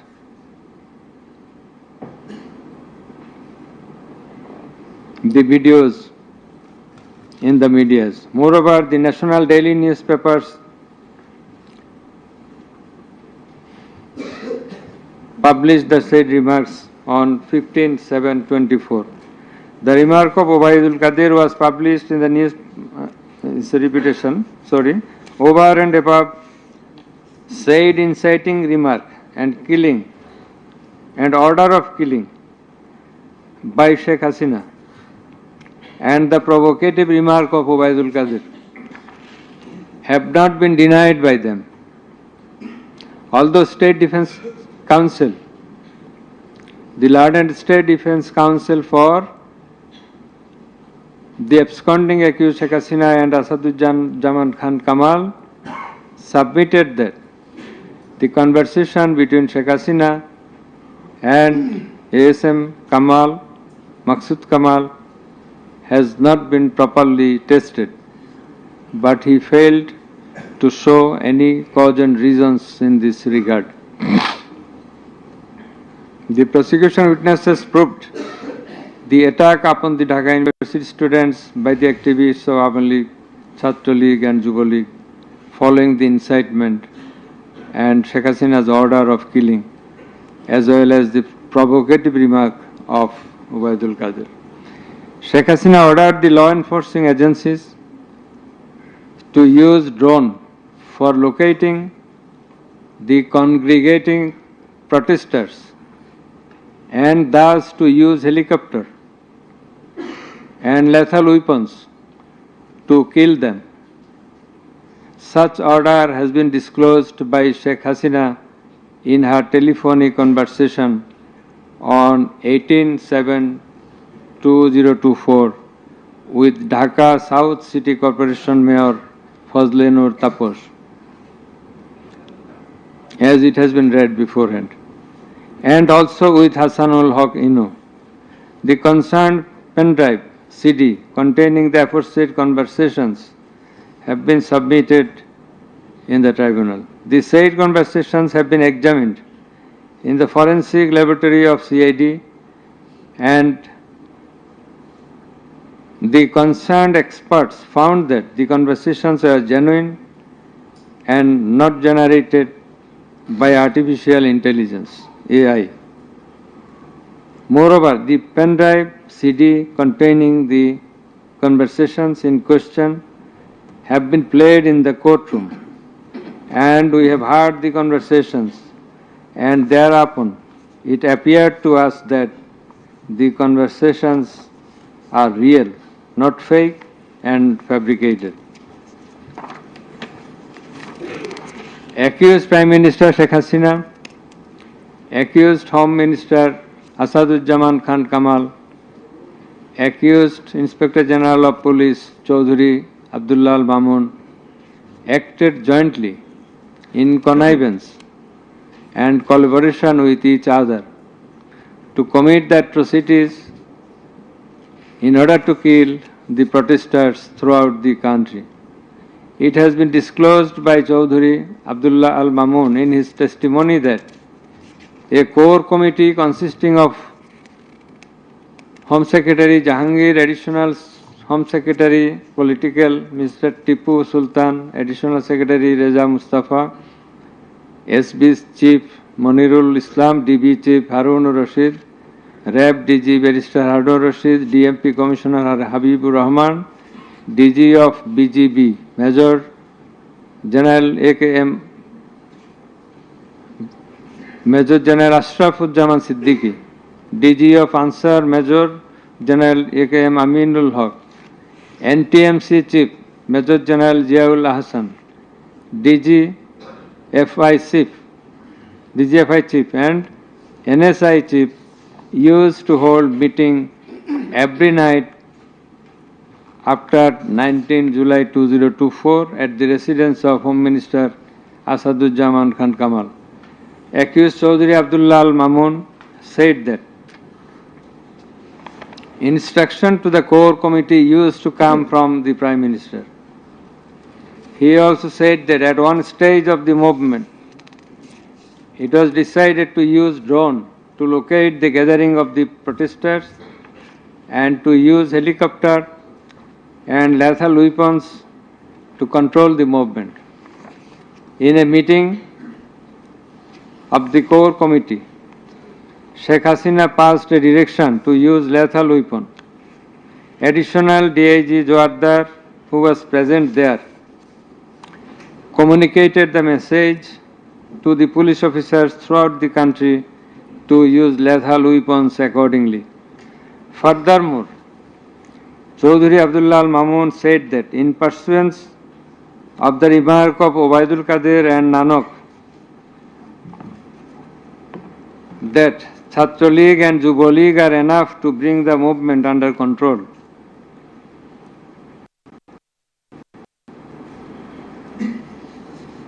he further said that following such remarks,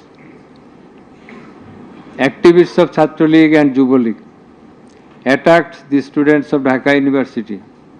He also said that a lot of protesting students and public were killed by using drone, helicopter and lethal weapons throughout the country. Chaudhary Abdullah Al Mamun further asserted in his testimony that he, along with Home Minister Asaduzzaman Khan Kamal, Home Secretary and BMP Commissioner, went to Narayanganj on 29/7/24 to observe the situation of the movement, and on the way they stayed for a while in front of Jatrabari police station, and then DC Iqbal of Wari Zone showed a video to the Home Minister on his mobile and said, "We shoot one, that one dies, that one gets injured, but the others do not move." Therefore, it is perspicuous from the above that all the three accused led the operations against the protesting students and public jointly as a matter of joint criminal enterprise. As the aftermath of Sheikh Hasina's order, as well as the supervision and guidance of accused Home Minister Asaduzzaman Khan Kamal and IGP Chaudhary Abdullah Al Mamun, the law enforcers and activists of Awami League, Chhatra League and Yuva League invaded the protesting students and public throughout the country by using drone, helicopter and lethal weapons, causing death to about 1,500, inclusive of 6 protesters at Sankarpur of Dhaka, namely Shahryar Khan Anas, Mahdi Hassan Junaid, MD Yaqub, MD Rakib Hawladar, Muhammad Ismamul Haq, Manik Mia alias Shaharik, and another 6 protesters at Ashuria of Sabar, namely Sajjad Hussain Shojol, As-Sabur, Tanzil Mahmud Sujoy, Bayezid Bustami, Abul Hussain, and another unidentified protester near Dhaka, and caused grievous injuries to about 25,000 of them. In Ashulia, the aforesaid 5 dead bodies and another body of an unidentified injured protester were burned with petrol by police. The law enforcers and the activists of Awami League and those of its affiliated organizations named Chhatra League and Yuva League killed and injured the protesting students and members of the public with lethal weapons like SMG, LMG, China rifle, shotgun, 9mm pistol, 7.62 pistol, both on the ground as well as from the helicopters from above the ground. The atrocities were committed by incitement, order, abatement, and failure to take preventive and punitive measures of the accused Prime Minister Sheikh Hasina, accused Home Minister Asaduzzaman Khan Kamal, accused Inspector General of Police Chaudhary Abdullah Al Mamun, and by the abatement, aid and perpetration of the underlings, that is the subordinates. Some of the injured victims, members of the families of dead and injured protesters, other eyewitnesses from different parts of the country deposed in support of the atrocities of killing and injuring hundreds and thousands of protesters all over the country. Under the foregoing facts and circumstances, it has ostensibly been substantiated that the atrocities of killing and gravely injuring the protesting students and public took place almost all over the country. In view of the testimony of the investigating officer, the atrocities during the movement, July movement 2024, the atrocities occurred in 50 districts and lethal weapons were used in 41 districts of Bangladesh. We also find that victim witnesses from many districts testified in the tribunal stating that killing and injuring the students and common people took place in their respective districts during July movement 2024. Thus, it is clear enough that attack in question was directed against civilian population and it was widespread and systematic. Therefore, in the atrocities of killing and gravely injuring the protesters, as aforesaid, accused Prime Minister Sheikh Hasina committed crimes against humanity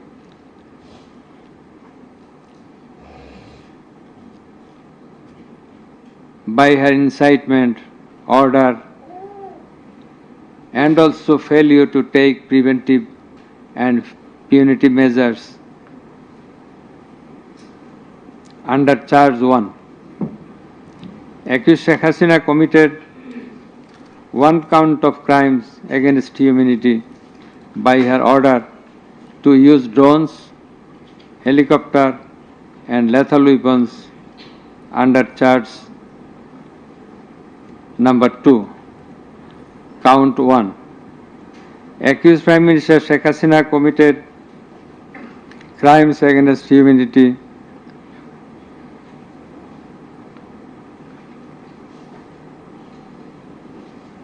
on one count under charge 1.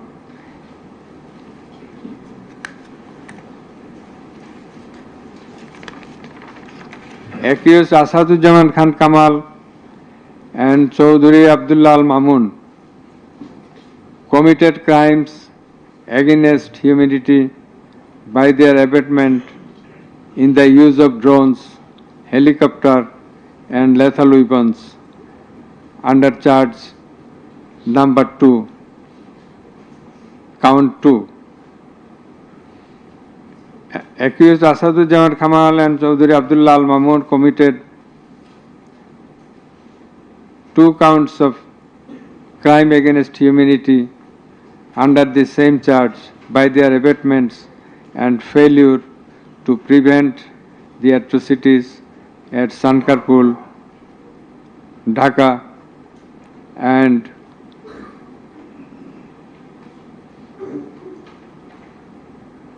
also committed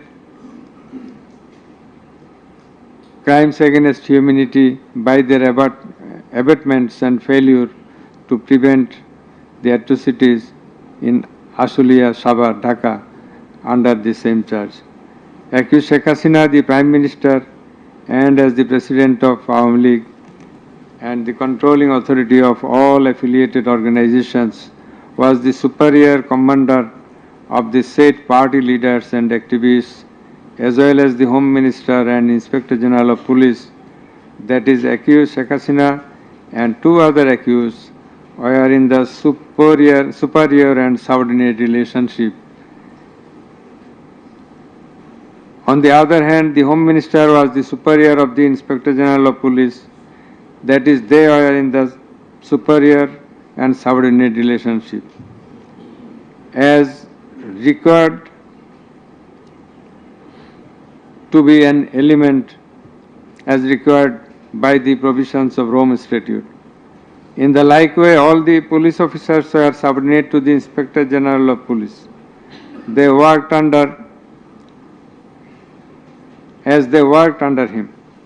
Thus, it is apparent that accused Prime Minister Sheikh Hasina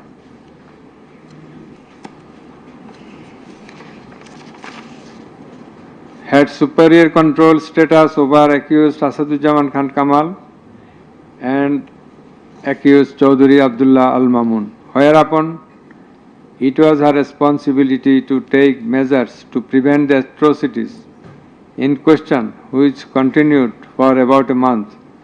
She did not also take any punitive measures against the perpetrators.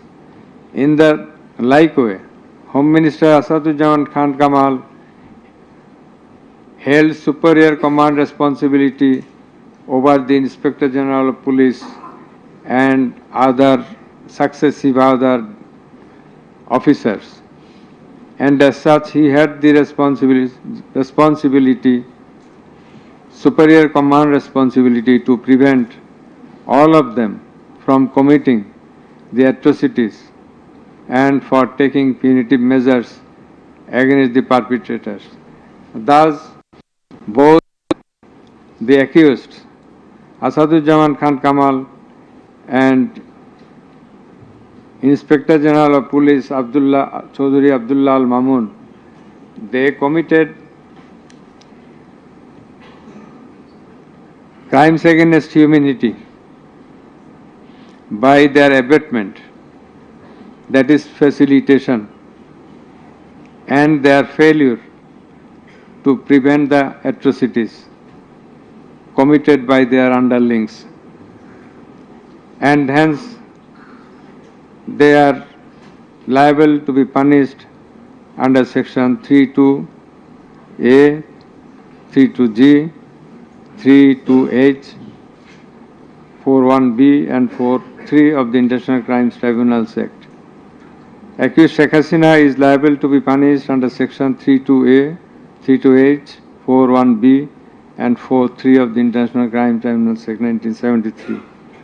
It is obvious from the facts and circumstances delineated herein before that the law enforcers and the activists of ruling party Awami League, as well as its affiliated organizations, targeted the unarmed civilian protesters countrywide and accordingly attacked them. Therefore, in all the above discussed atrocities, the elements constituting crime against humanity have been fulfilled. The victim witnesses, the other witnesses and the investigating officer held the accused Prime Minister Sheikh Hasina, accused Home Minister Asaduzzaman Khan Kamal and accused Inspector General of Police Chaudhary Abdullah Al Mamun liable for the atrocities. It may be mentioned here that Mr. Chaudhary Abdullah Al Mamun, Inspector General of Police, has been tendered pardon on his application pursuant to section 15 of the Act with a view to obtaining his evidence. He is supposed to have been directly or indirectly concerned in or privy to any of the crimes specified in section 3 on condition of his making a full and true disclosure of the whole of the circumstances relative to the crime and to every other person concerned, whether as principal or abettor in the commission thereof. According to subsection 2 and 3 of section 15, he has been examined as a witness and detained in custody until today. It appears to the tribunal that he made a full and true disclosure of whole of the circumstances within his knowledge relative to the crime and to every other person concerned, both as principal and abettor in the commission thereof. He categorically admitted his involvement in the alleged acts and disclosed that a core committee consisting of Home Minister Asaduzzaman Khan Kamal himself used to hold meeting every day at the residence of accused Home Minister Asaduzzaman Khan Kamal to take decisions as to the necessary measures to face the movement of the students and to pass the instructions and to pass necessary instructions. He said that accused Prime Minister used to pass directions to the core committee in this regard. This accused also said that Sheikh Hasina directed them to use drone to trace the location of the protesters and to use helicopter and lethal weapons to kill the protesters. He mentioned that chain of command in the police service was not maintained. In most of the cases, the highest authority used to communicate or contact the mid-level officers like Additional Commissioner Harun Rashid, Additional Commissioner Monirul Islam. Accused Prime Minister Sheikh Hasina passed the direction in presence of Additional Deputy Commissioner Praloy Kumar Joardar during a core committee meeting. And as such, Joardar conveyed the direction to all the concerned officers throughout the country. Direction means the direction to use helicopter and lethal weapons as well as drones. Chaudhry Abdullah Al-Mamun also mentioned in his testimony that he had a clean image and track record throughout his service for long 36 years. There had been no allegation against him during his long tenure. He said that he feels remorseful and ashamed on seeing the atrocities in the videos displayed in the courtroom. He sought apology to the tribunal and to the people of the country. Although accused Chaudhry Abdullah Al-Mamun claimed to have made full disclosure of the circumstances,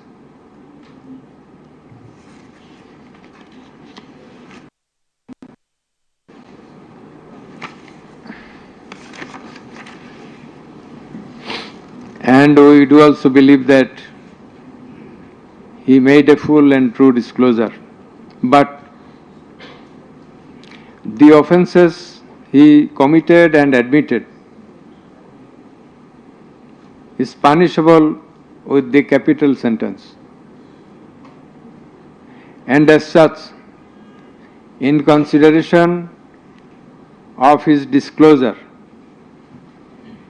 and the gravity of the offences, we do incline to convict him and award him a lenient sentence, which will be declared later on. By the aforesaid acts and omissions, the accused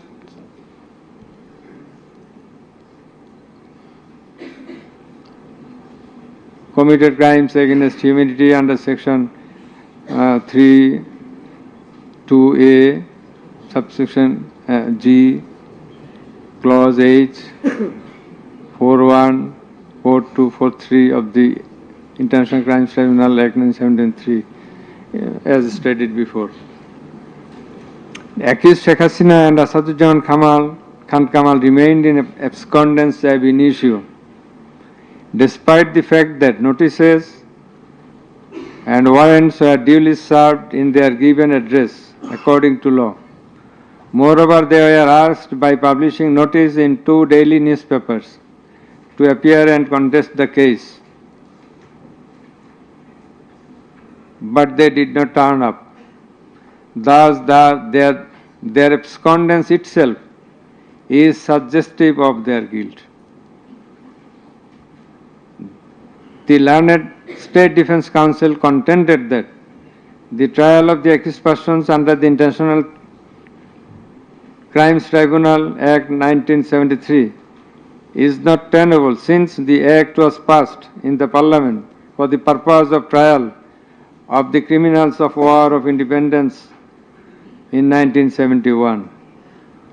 While arguing this, the learned State Defence Counsel perhaps did not of the provisions of the Act as well as the preamble thereof.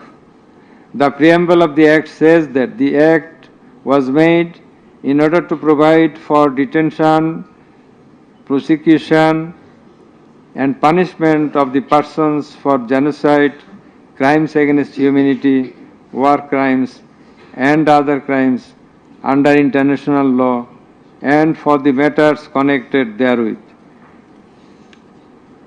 Section 3 of the Act provides that the said crimes committed both before and after the commencement of the Act, before 1973, after 1973, are triable by the International Crimes Tribunal, whereupon the contention of the learned State Defence Council is not tenable in law. Moreover, Article 47 of the Constitution of Bangladesh has given upper hand to the International Crimes Tribunal Act 1973 over the Constitution itself. The State Defence Council also contended that for the purpose of proving atrocities throughout the country, witnesses from all over the country have not been examined. In this context, we have to say that witnesses from many parts of the country have been examined and they have adequately proved the atrocities in almost every part of the country. The victims, the family members of the dead and injured protesters, as well as the eyewitnesses, gave their testimony, which are enough for the proof of the charges. Quantity of witnesses is immaterial, while there are a small number of qualitative witnesses. Still, the number of 54 witnesses examined by the prosecution is not small. The learned State Defence Council also alleged that the audio conversations in question have not been examined by more than one department like CID. In this regard, we would hold that the genuineness of the report of CID has not been challenged, nor has the report been proved ingenuine, whereupon no other department was in need of holding further examination thereof. It is the further allegation of the learned State Defence Council that accused Sheikh Hasina and Asaduzzaman Khan Kamal did not incite or order the commission of the crimes against humanity as alleged, nor did participate in the commission thereof, and thus they deserve to be acquitted. The learned Chief Prosecutor, in course of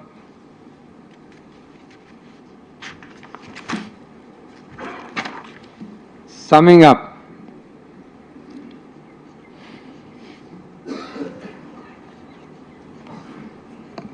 asked for passing necessary order restraining Awami League from running activities as a political party. Although the prosecution depicted series of worse deeds of Awami League regime in the language of the prosecution, since achievement of independence of Bangladesh in 1971, the tribunal does not incline to discuss on this point since this is not the issue of the instant case. It has come to the notice of the tribunal that accused Sheikh Hasina, in defiance of the orders of the tribunal to appear and contest the case, has given interviews in the media wherein she denied the allegations labelled against her in this case and also made some derogatory remarks. I have noted this aspect beforehand, but in some of her interviews, she impliedly admitted her superior command responsibility.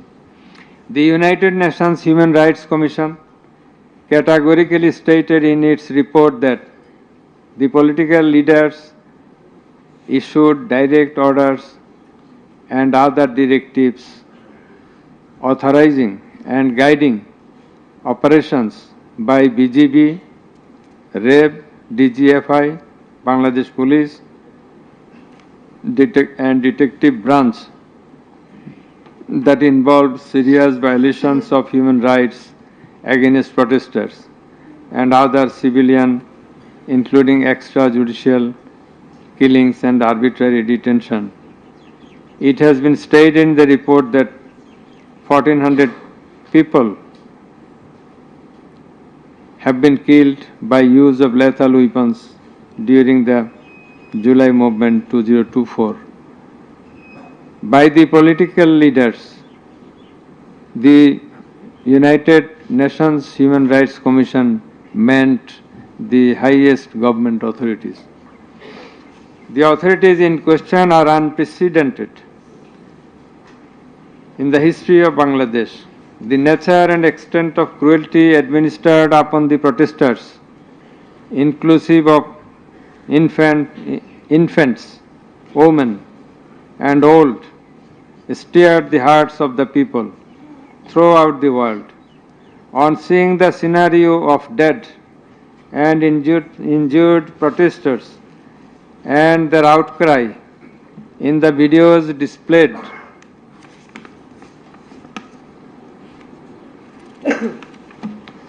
in the courtroom, and also seeing the victim witnesses in the courtroom,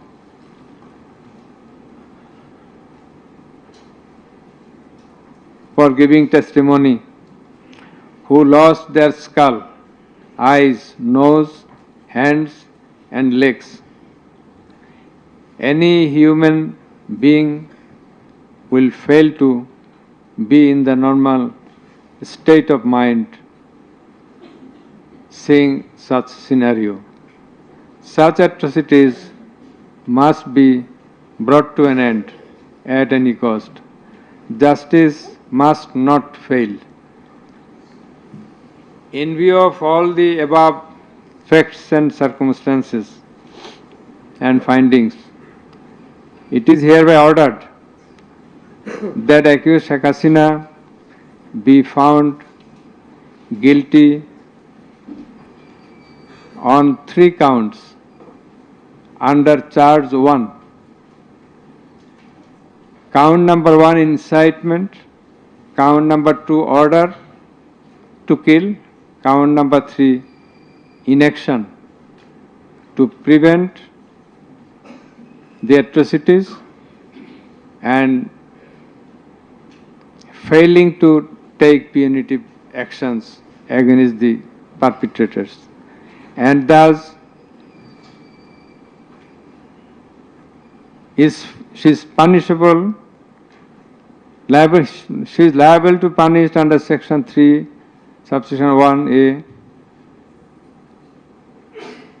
section 3, subsection 2, clause G, section 3, subsection 2, clause H, section 4, subsection 1, clause B, and section 4, subsection 3 of the International Crimes Tribunals Act 1973 under the charge number 1. But we do hold that for all these 3 counts of crime against humanity, we do incline to award a single sentence, that is the sentence of imprisonment till natural death for under charge 1. Under charge 2,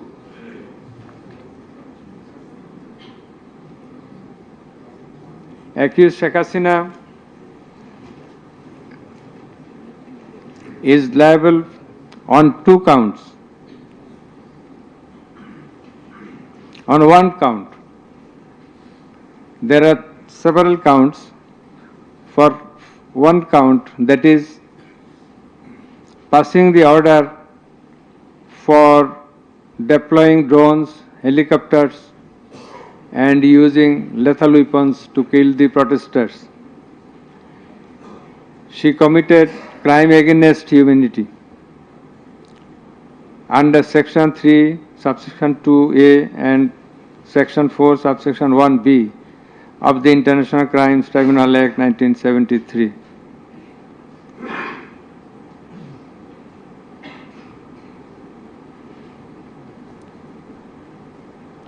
She also committed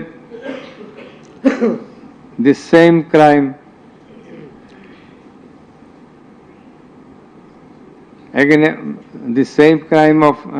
crime against humanity on the second count, killing 6 persons at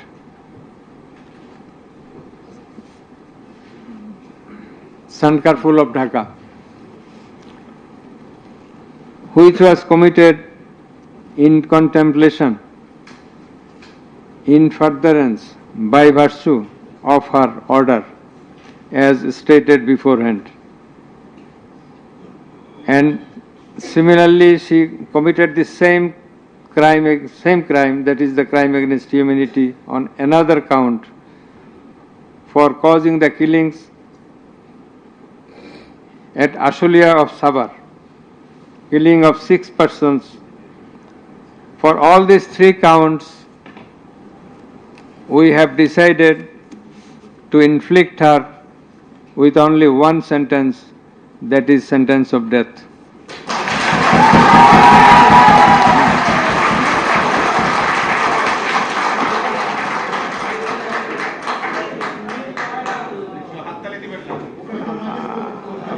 Please. For আপনাদের বিনীতভাবে অনুরোধ করছি আদালতের decorum, ট্রাইব্যুনালের decorum maintain করার জন্য। আপনাদের যা উচ্ছ্বাস, যা এক্সপেকটেশন, যা প্রকাশভঙ্গি, সেটা আদালতের ট্রাইব্যুনাল রুমের বাইরে যে করলে সেটা আরো শোভনীয় দেখা যাবে। Thank you. প্লিজ সাইলেন্ট থাকবেন।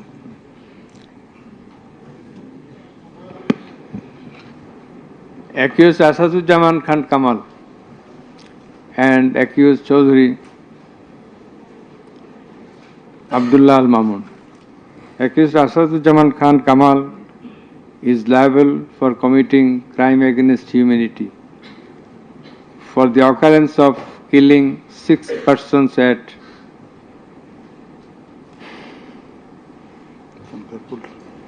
Sankarpur of Dhaka.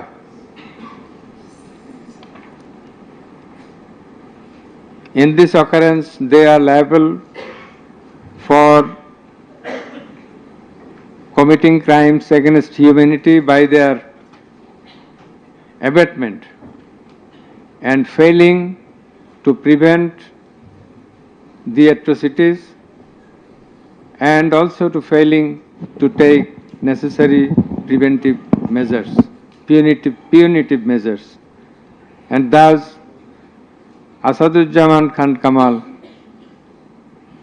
is held liable for the commission of crime against humanity under Section 32A, 32G, 32H, 41B, 43 of the International Crimes Tribunal Act 1973 for the commission of killing of 6 persons both at Sankarpur and 6 persons at Ashulia of Sabar, and for both the occurrences he committed 4 counts of offences, crime against humanity, 4 times by his abatement and failure to take necessary actions in Sankarpur, by his abatement and failure to take necessary action at Ashulia. So for all these 4 counts, we have decided to award a single sentence of death to Asaduzzaman Khan Kamal. As regards Chaudhry Abdullah Al Mamun, as I have elucidated before, he has contributed to the trial of this case by making full and true disclosure of the circumstances within his knowledge. Yet,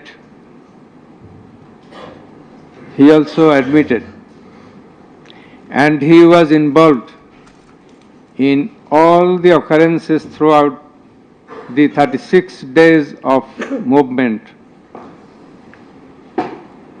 Considering both his contributions, his admissions, with the material evidences to the tribunal to arrive at the correct decision, and also in consideration of the gravity of the offence, we are both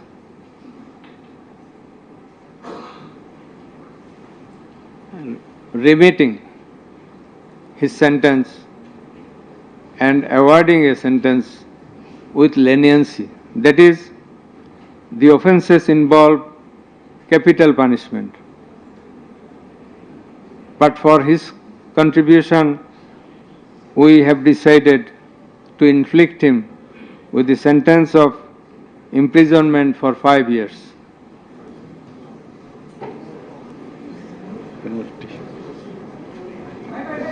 The properties of accused Sheikh Hasina and accused Asaduzzaman Khan Kamal in Bangladesh be confiscated in favor of the state.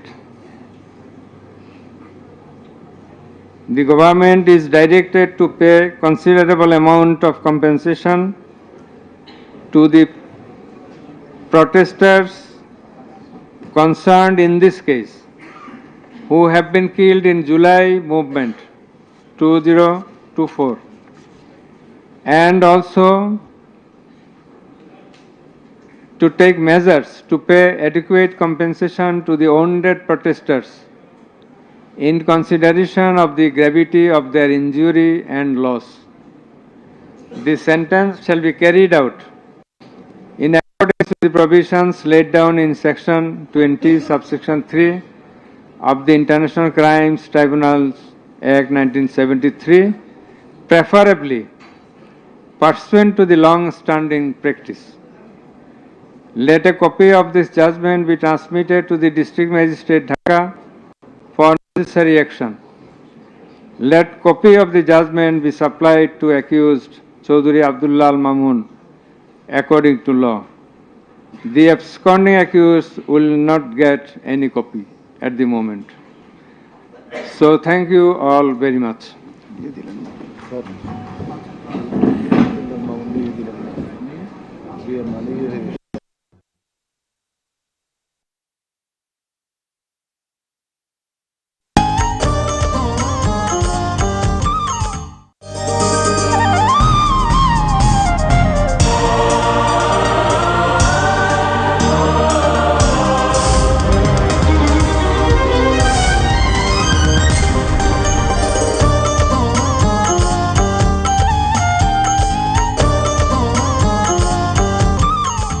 আমরা আছি ফাইনালের মঞ্চে আমাদের ৫ জন finalist হামনাথের খ শাখার প্রতিযোগী। মুহাম্মদ নাম যতই জপি ততই মধুর লাগে, নামে এত মধু থাকে কি জানি তো আগে। তুমি অসাধারণ গেয়েছো। মরু পারে